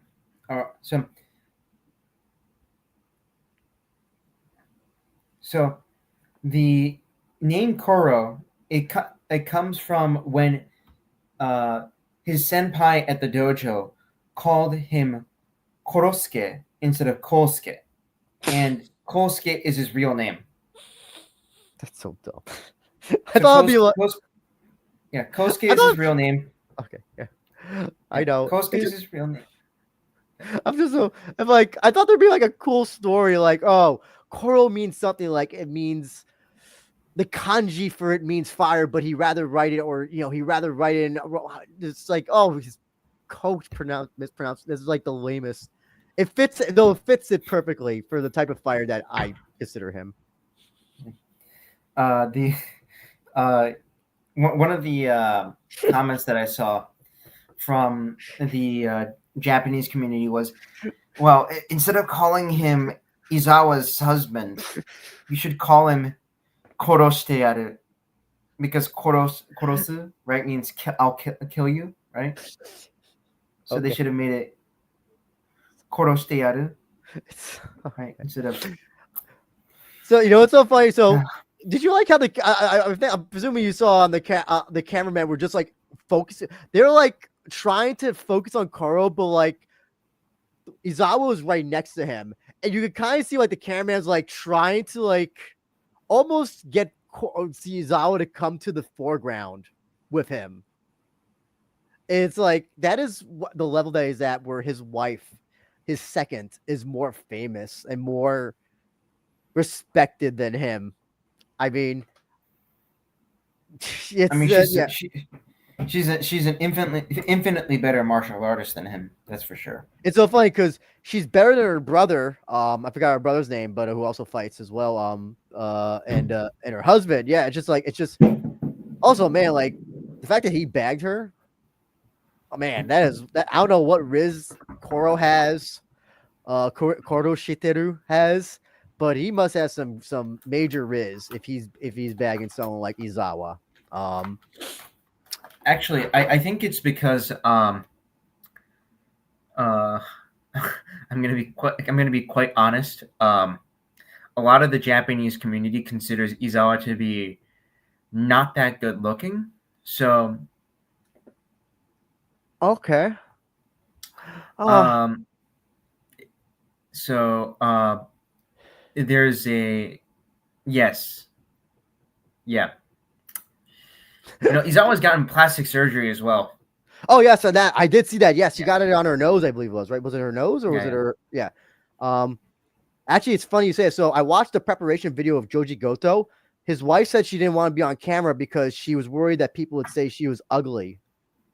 That seems to be a common thing with a lot of the wives. I think Matoya's wife hasn't made an appearance. I know that Satoshi's wife has, but it seems like a lot of the wives of these fighters are very, very camera shy because they're worried about social media bullshit and all that. Yeah. But yeah, I mean, yeah, I don't know what else to say. Nakajima knocked him out, then he challenged Sato at the after the fight. With the KO of this KO, yeah, with like the step back left hook, it really reminded me of the KO that Korean Zombie Jr. got at UFC 316. 316. Oh yes, against the that guy, yeah, and the guy fell against the guy fell flat on his face. Yeah, it was like that same counter. I really like both of these knockouts. Motino get also knocked out that way as well? I think Motino got knocked out almost kind of the same way, or he fell the same way. Motino, just yesterday, or the day before yesterday. Yeah, that was a step in right hook. Okay. So opposite stance, and that was and Malcolm Wellmaker was advancing. He was throwing that hook. Okay, gotcha. So what do you want to do? Do you do Nakajima versus Sato? Even here's the crazy thing: Nakajima already beat him. I looked at the record, and Nakajima beat him like 13, 12 years ago. I was like perplexed that he wants to face him again. I mean, like Sato is the guy who's coming off a lot of hype after his win in Korea. So. Oh, I guess so. Yeah, that's a good point. So I think that, yeah, if I'm Nakajima, you already know that you can beat the guy because you've beaten him before, so you might as well just go after him and try to get that win back, or get another win there. Koro, back to deep you go, back to deep jail. Koro should just retire. I think he's like, I mean, like, why would you keep on fighting? He's so funny. He's had like 10 times more fights than Nakajima, but is the same age. And yet, yeah, I thought he was older. I thought he was older than 36.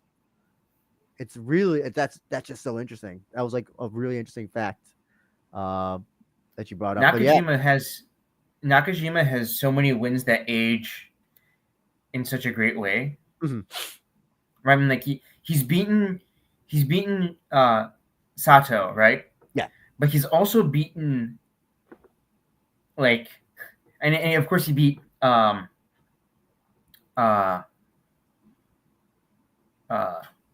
as well. Yep. He also beat Horie as well. Yeah.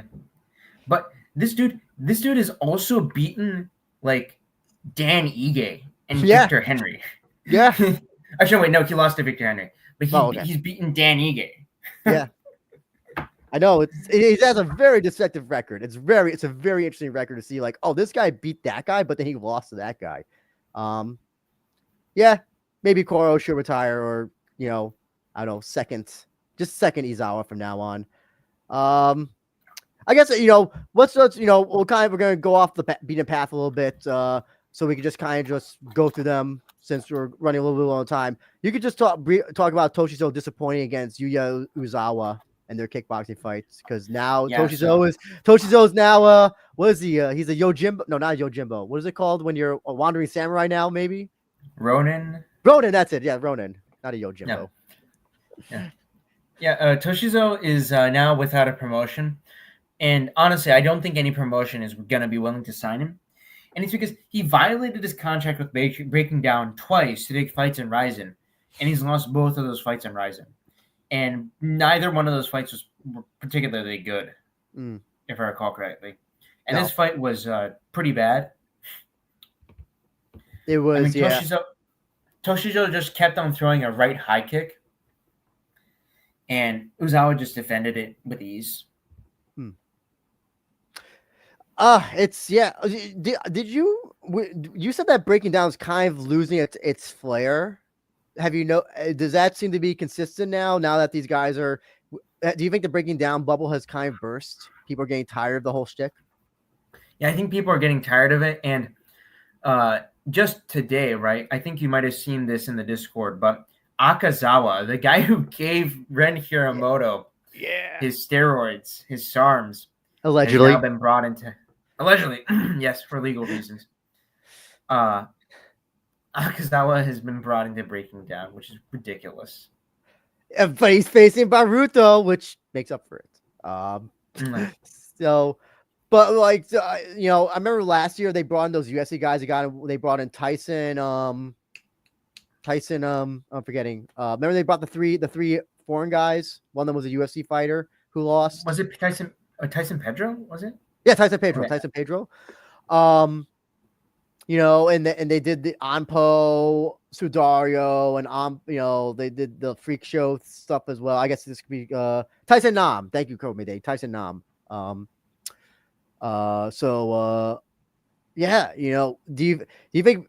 And well, didn't Mikuru just also get attacked on Breaking Down as well? Didn't he get shoved by one of the contestants? I think. I haven't watched the auditions. Oh, okay. But yeah, do you feel that? Do you think Breaking Down needs to adjust? Do you think they actually have to start actually changing what they do, or is it kind of, I don't know, is it just kind of, it had its peak, now it can only go down from here?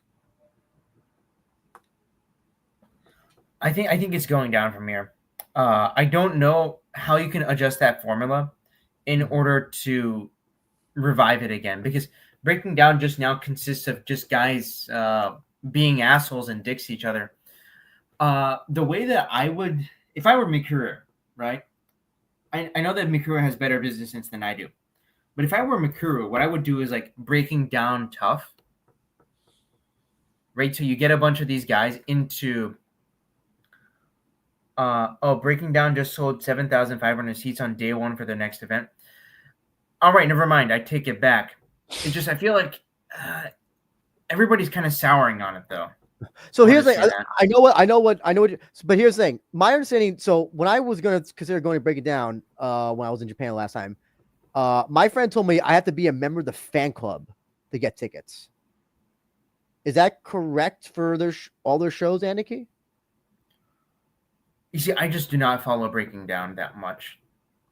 Okay, because that's what my friend told me. This was the show that they did, the Saitama, the one with the UFC guys. Actually, I think it was.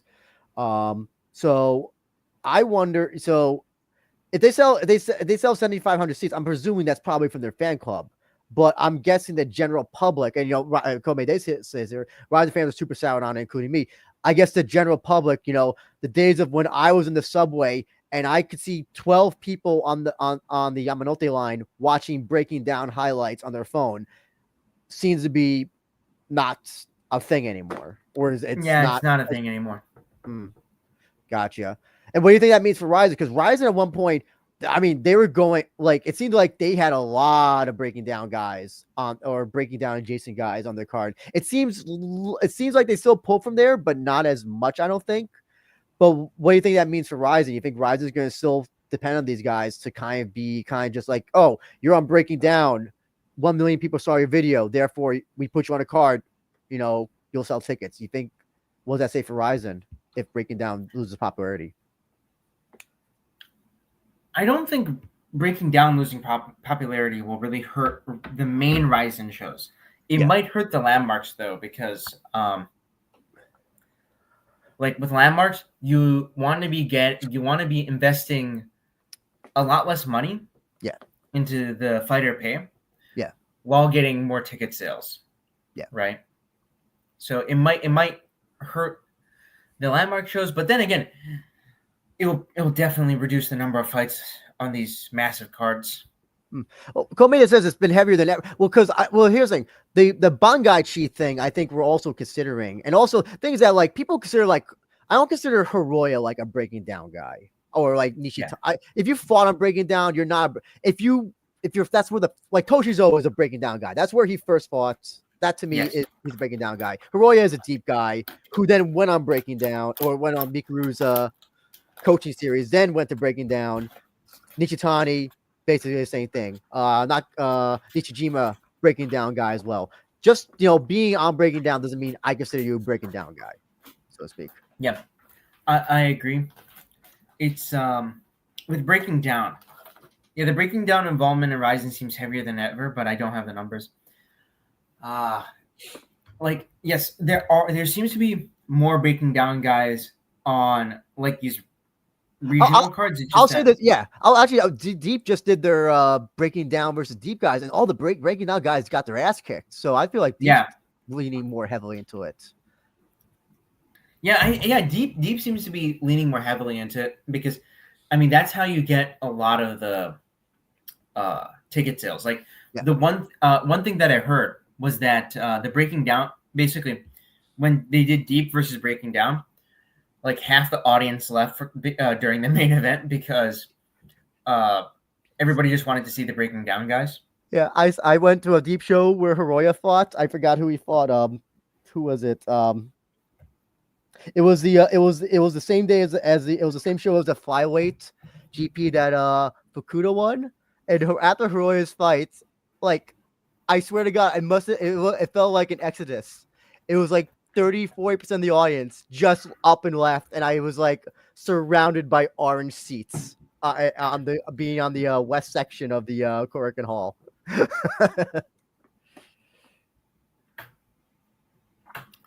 Yeah, it's in that way though. Breaking Down, it's just, man. I don't know what else to say about Breaking Down. Mm-hmm. It's just the fighter, the level is just so low, but it still manages to draw so many people because of the auditions. Oh yeah, I think I at this point maybe the auditions are probably the most popular thing about it because you get to see these tattooed weirdo former Yakuza guys get to throw chairs at each other. So I think that's what's becoming the more of the attraction now. Yeah, most people that I talk to just watch the auditions. Yeah, and that I feel like that's the route it's going. We'll talk about the other kickboxing fights. Well, I guess we'll talk about two. With the Ueno brothers both dominating their respective opponents. So what do you think of did you watch these two fights? The Ueno, actually the first Ueno brother who fought, he actually didn't really dominate. He dropped the guy. Go ahead. He dropped the guy twice in the first round, but then after that he kind of gassed out. Yeah.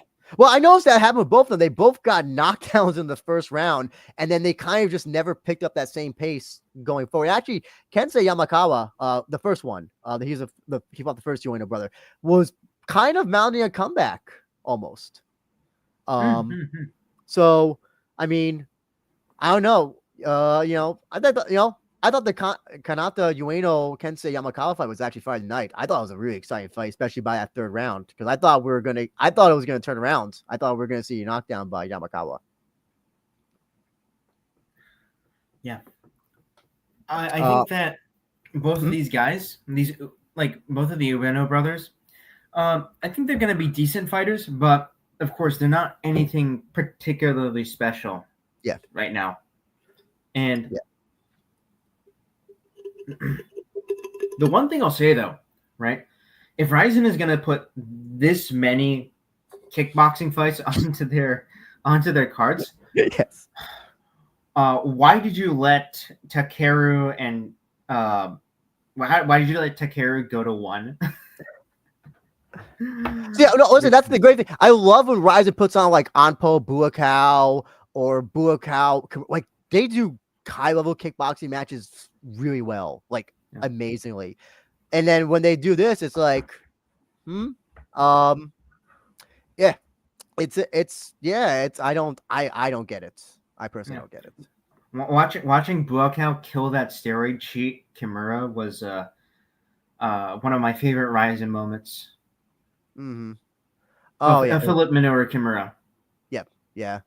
By the way, if you saw a recent picture of him, I don't think someone's. I think he might be back. I think he might be back on the stuff.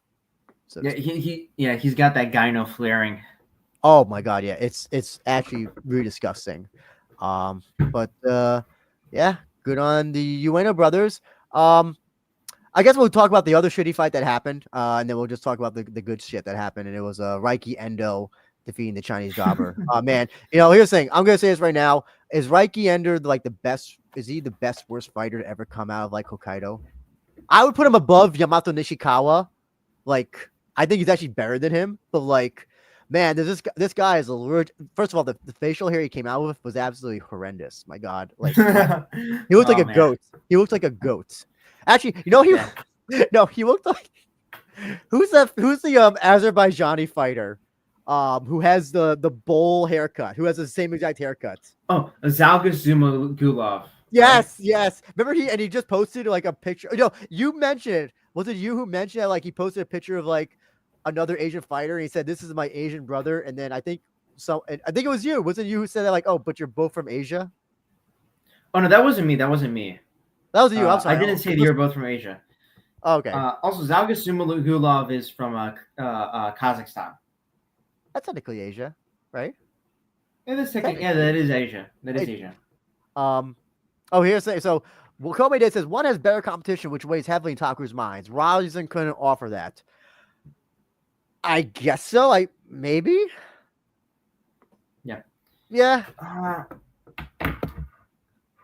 He has the better competition, but I mean, you could still probably find, good kickboxers. It would be hard. I mean, remember when they couldn't find really anybody for tension? I don't know. Like, that's the thing, is that like I always remember back to the time where like the best opponent they found from was Rui Ibata, I think it was, and he just smoked Rui Ibata, and then everybody else he fought were like just jobbers. So yeah, it was very much That would have been, I don't know. I think one. Hopefully he's getting paid in one. That's all I can say. Hopefully those checks are clearing. But yeah, Raiki Endo. I don't know. Yeah, I'll say this though. I'll give Joji Badin credit. I was entertained by how awful he was. If you want, sorry, go ahead. Oh, and the way that he tried to hype up the crowd after getting battered. Like, oh yeah, I thought that was hilarious. And then he, after the fight, he climbed the top of the cage, acting as if he won. It was just such a bizarre. Also, I don't know if your commentary mentioned it, but on our commentary, apparently he was inspired by Conor McGregor to become an MMA fighter. Oh, I wasn't listening to the commentary at that point, but okay, so that's what Michael Schiavello said. Power Dream has Yamato Nishikawa, Sora, Yamamoto, and Raiki Endo. What a gym. Okay, interesting. It is an interesting gym. I'll just say that. Yes. Any thoughts on Raiki Endo? Jaji Bading. Aniki. Zaji Bading, thank you for losing. It is so kind that RIZIN decided to pay for visa, pay for airfare, pay for hotel, all for Raiki to just get a win, to snap his losing streak. That was so kind of them. Yes. It was very nice of them. Do you think that Zhajing Bading should ever have been brought back? Either ironically or unironically. Is Zaji Bading okay, wait, this was a featherweight fight, right? Yes, yeah. Hmm. Listen, maybe that's how Sora Nishani? Yamamoto gets a win. Sora Yamamoto could get a win, or Suguru Ni, or Yamato Nishikawa, maybe. This looks like the guy that I think this is who gets Taisei Nishani his first RIZIN win. Really? Okay. So if Shingo or Hafid, you're both listening to this, you have a guaranteed win if you have Jaji Bading versus Zaji Bading versus I think Kota still loses somehow. I honestly think he still loses somehow. I think that you gotta get credit to Jaji. He's tough. That's the thing. From this fight, this guy was. Yes. So go ahead. He's tough.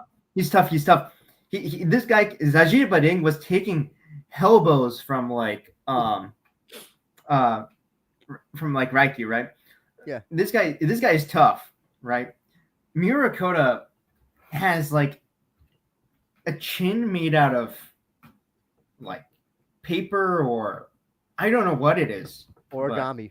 Keep it Japanese. Origami, yeah, there we go. Listen, and I think Bading must have got his nose broken. He got his nose broken or something happened because he was just bleeding all from his nose, and he's still just going like this, just go like telling the. So credit. Listen, I gotta give credit where credit's due, man. That guy. You know, I am not I know Kobayashi says the Chinese jobber economics makes no sense to me for RIZIN. Me neither, but they did it anyway. So yeah, if RIZIN wants to bring him back. You want to just feed him to all the Japanese guys that are losing? This is a perfect guy, I think, except for Kota Miura, who I think he beats Kota Miura. Who could Kota Miura get a win over? Like if he fights a guy who's maybe at 125, not even. What about the like? I'm gonna be digging Bob about. What about the Okuda Keisuke? Remember that pro wrestler who's done like 5? Oh no, Kentaro from Deep. Oh yeah, Kentaro he was on Breaking Down for a while, right? Domo Nikki. Yes, the pro wrestler from PPP. Yeah. Maybe. Well, I don't know. I feel like Kota can't take a punch. I feel like Kota's afraid to get hit for good reason. Kentaro can't take a punch either. It's probably going to be a very stinky. It's going to be a stinky decision. Listen. I'm surprised that they haven't given that guy a call. The guy, listen. Say what you will about Kentaro. He's still entertained though. I'm still entertained by him. Oh man. So yeah, if you want, just like circle around these guys, rotate them around. But Jaji Bading, Kentaro, Kota Miura, Taichi, just rotate these guys around, fighting each other. I think everyone will be happy. But Raiki Endo, go back to Pancreas, please, for God's sakes. I don't want to see this guy in RIZIN. I really, I don't know. Is he a thumbs up or thumbs down for you, Aniki? I would say, he just beat a jobber, so thumbs down. Yeah. He acted like he won the championship. It was really funny. Let's finally talk about it. Tatsuya Endo defying the odds and choking out Gazanzade. Wow. Then fucking Ando, man. I thought he was gonna get killed, and he's got power, man. That guy has fucking power that I didn't think Gazanzade would be able to use against Gazanzade. Yeah, this was my favorite finish of the card, far and ahead. 2 knockdowns into a choke, beautiful finish. And he didn't even have the full hooks in. He kind of had like a weird. It was like a I don't want to say bulldog, but it was kind of. It was like that. Yeah. I thought like, oh no, he's gonna fuck up. He's gonna fuck up the rear naked because he's gonna get out of it. But no, he got it. He got it, man. Good on Ando. Yeah, it reminded me of Yuri's choke over Glover Teixeira. Oh in UFC. yes, Yeah. yes, exactly. Yeah.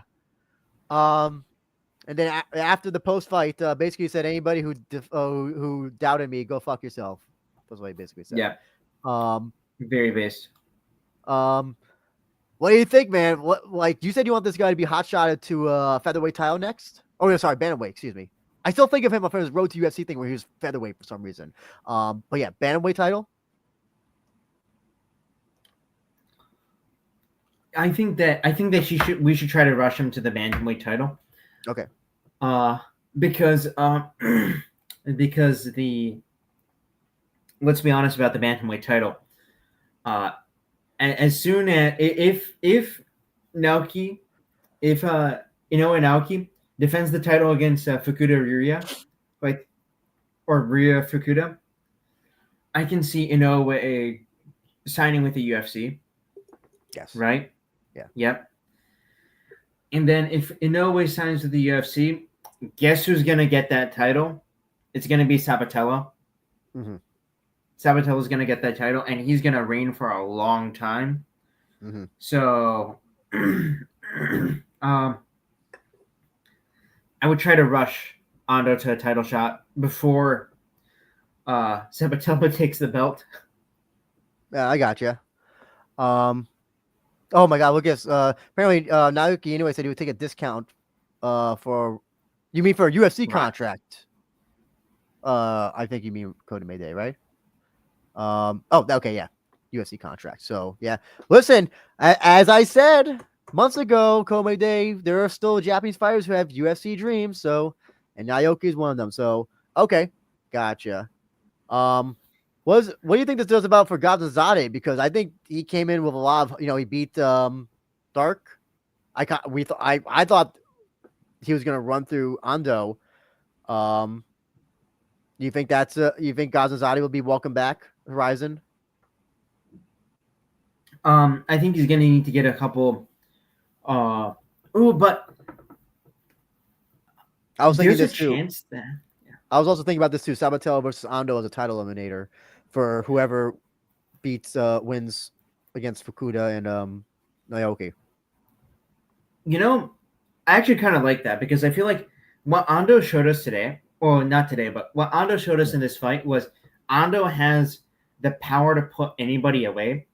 And if there's somebody who is going to be able to kind of beat Sabatello despite the physicality difference, it's going to be somebody with Ando's power and finishing potential. Call me there. I have to take off the issue with that. He had the record he had was, I think, 11-1, I believe. And yeah, when I see a guy who's 11-1 at bantamweight, and yeah, I know that Dark is not a good fighter, but this guy still comes from Dagestan. This guy, there's a method. There's a reason why all these Dagestani guys are winning. I thought the same thing was going to happen with him against Ando. I thought he was going to severely overmatch Ando. Aniki, please tell me I'm not crazy for thinking that. Wait, isn't Gazanzade? Is he? I don't think he's Gazan. I don't think he's Dagestani. I think he's like Azerbaijani. Azerbaijani. Sorry. Same. Oh, they're all. But I think I think he trains at I think he trains at Dagestan. I think he does. I thought he did. I'm gonna look through the topology here. Okay, but topology could be wrong though. Be careful of that. Yeah. Ankle hold still says ankle hold. Yeah, Gazanzade. Yeah, he's born in Azerbaijan, but he fights out of Vladivostok, Russia, and he fights at the same fight team as. I don't think he trains with like Habib and Islam. Okay. I swear to God, I thought he did an interview where he talked about training with them. Or I may be confusing him with someone else. Another Azerbaijani guy, maybe. But he trains with but he still trains with good guys, who fight in like ACA and ACV. Yes. So yeah, so that's why I thought he came in with hype and was going to go steamroll Ando. That's why I came to that conclusion. But no, Ando's got hands, man. He's got hands, and he's got chokes as well. We're gonna any last comment about that fight, Aniki? I have nothing else to say, but I'm sorry, Ando. I doubted you, and I will not doubt you again. Although I will pick against you if you fight Sabatello. Okay. And the last match we'll cover. Machi is the unofficial Pancrase champion after being Salt. Oh yeah, I kind of just how we kind of figured Machi was gonna grapple, Salt was gonna salt. So yeah, I don't know what else to say. This fight kind of went the way that we really kind of predicted. Yeah, the most significant part of this fight was Machi. Well, it was Samaru posting the gift of Machi, and then, oh yes, Ryzen Life threatening them with lawsuits. That was the most. Yeah, so Samaru posted a gif of Machi during her fighter introduction on Twitter, and then the RIZIN Live account came and threatened him with lawsuits and with like a $60,000 fine. It was insane. Oh, it's so dumb. This still, I can't believe this still happens. This still happens. Do they really mean that when they say they're going to? Well, first of all, you can't sue because he's in a different country. First of all, yeah. Does it but do people in Japan get sued? First, I know that there's different. I know there's weird rules of social media and libel, slander, whatever you want to call it, in Japan. But has there ever been like a case that has actually like a big case that's happened like that in Japan, where somebody posted a GIF or a clip and then they got brought to Japanese court? There probably is, honestly. I just can't even. I can't think about it. I can't think of one off the top of my head though. So Chris Cushman said they got me on Twitter too on the free players. He even said he even shared their link. So you mean that you shared like the GIF that they made themselves and you shared it and they threatened to sue you for sharing their GIF? Because I would not be surprised that did happen. It's I think that happened with one of RIZIN's videos where they copyrighted themselves or Dream Factory, whatever, copyrighted a RIZIN video. I think that happened. I'm pretty sure that happened at least once. But yeah, I mean, what do you think? Machi should just cut the weight and fight Izawa. I think if Izawa's not going to fight Reina, just cut the weight. Yep. Yeah. Yep. Nothing else to say about that. But before we go, Aniki, just wanted to confirm. Let me see. Did you have a favorite KO sub of the night? Yes. Favorite sub was Ando, far and ahead. Brutal knockdowns. Just beautiful submission. I love the way that he sort of like tried to comfort Gasanzade, but Gasanzade was just having none of it. It was hilarious. So yeah, I loved Ando's performance. He really made a fan of me. And then favorite KO, Kolesnik's KO. I mean, like body shot into soccer ball kick. Very good. And also want to ask you your favorite fight. Favorite fight? Time. Yeah, now that you had time to satiate yourself going over the show. Favorite fight? If there is one. If it was kickboxing, my favorite kickboxing fight was the Ueno brothers fight.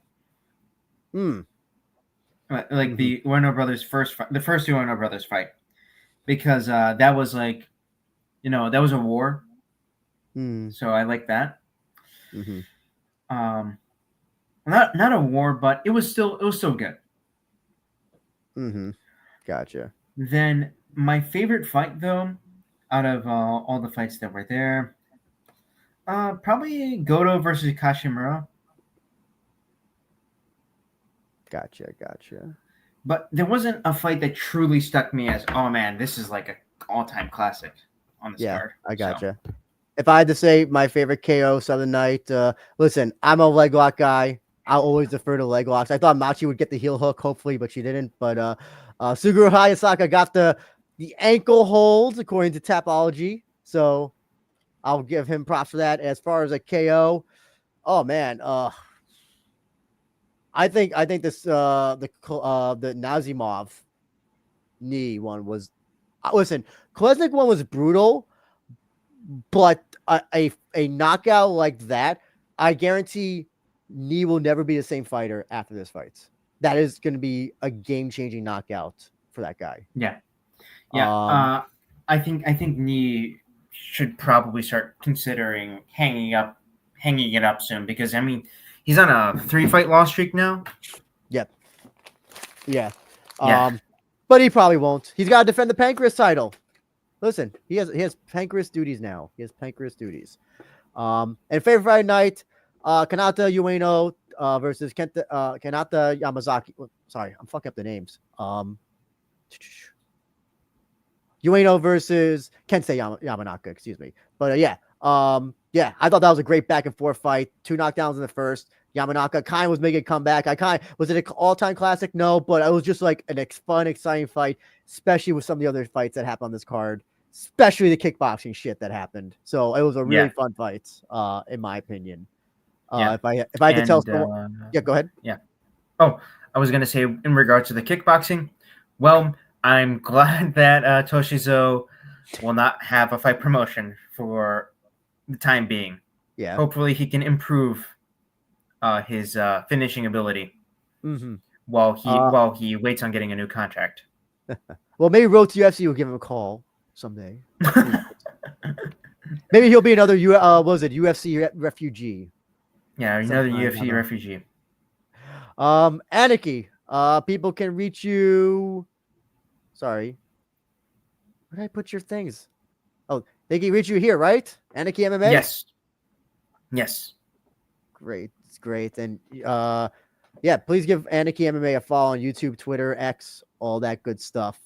Also want to give a shout out to other people as well. Jay Krish Gary, who's doing a recap himself on Wednesday with his Focus Fights project, along with the almighty J Wolf. Please check that out. Please follow. Also, if you're still here and say pay attention, please like and subscribe. And if you just leave a comment. I remember you said in one of your videos that if you just comment like something, like it helps the algorithm. So I'm gonna steal what you said, Anarchy. Like just comment anything.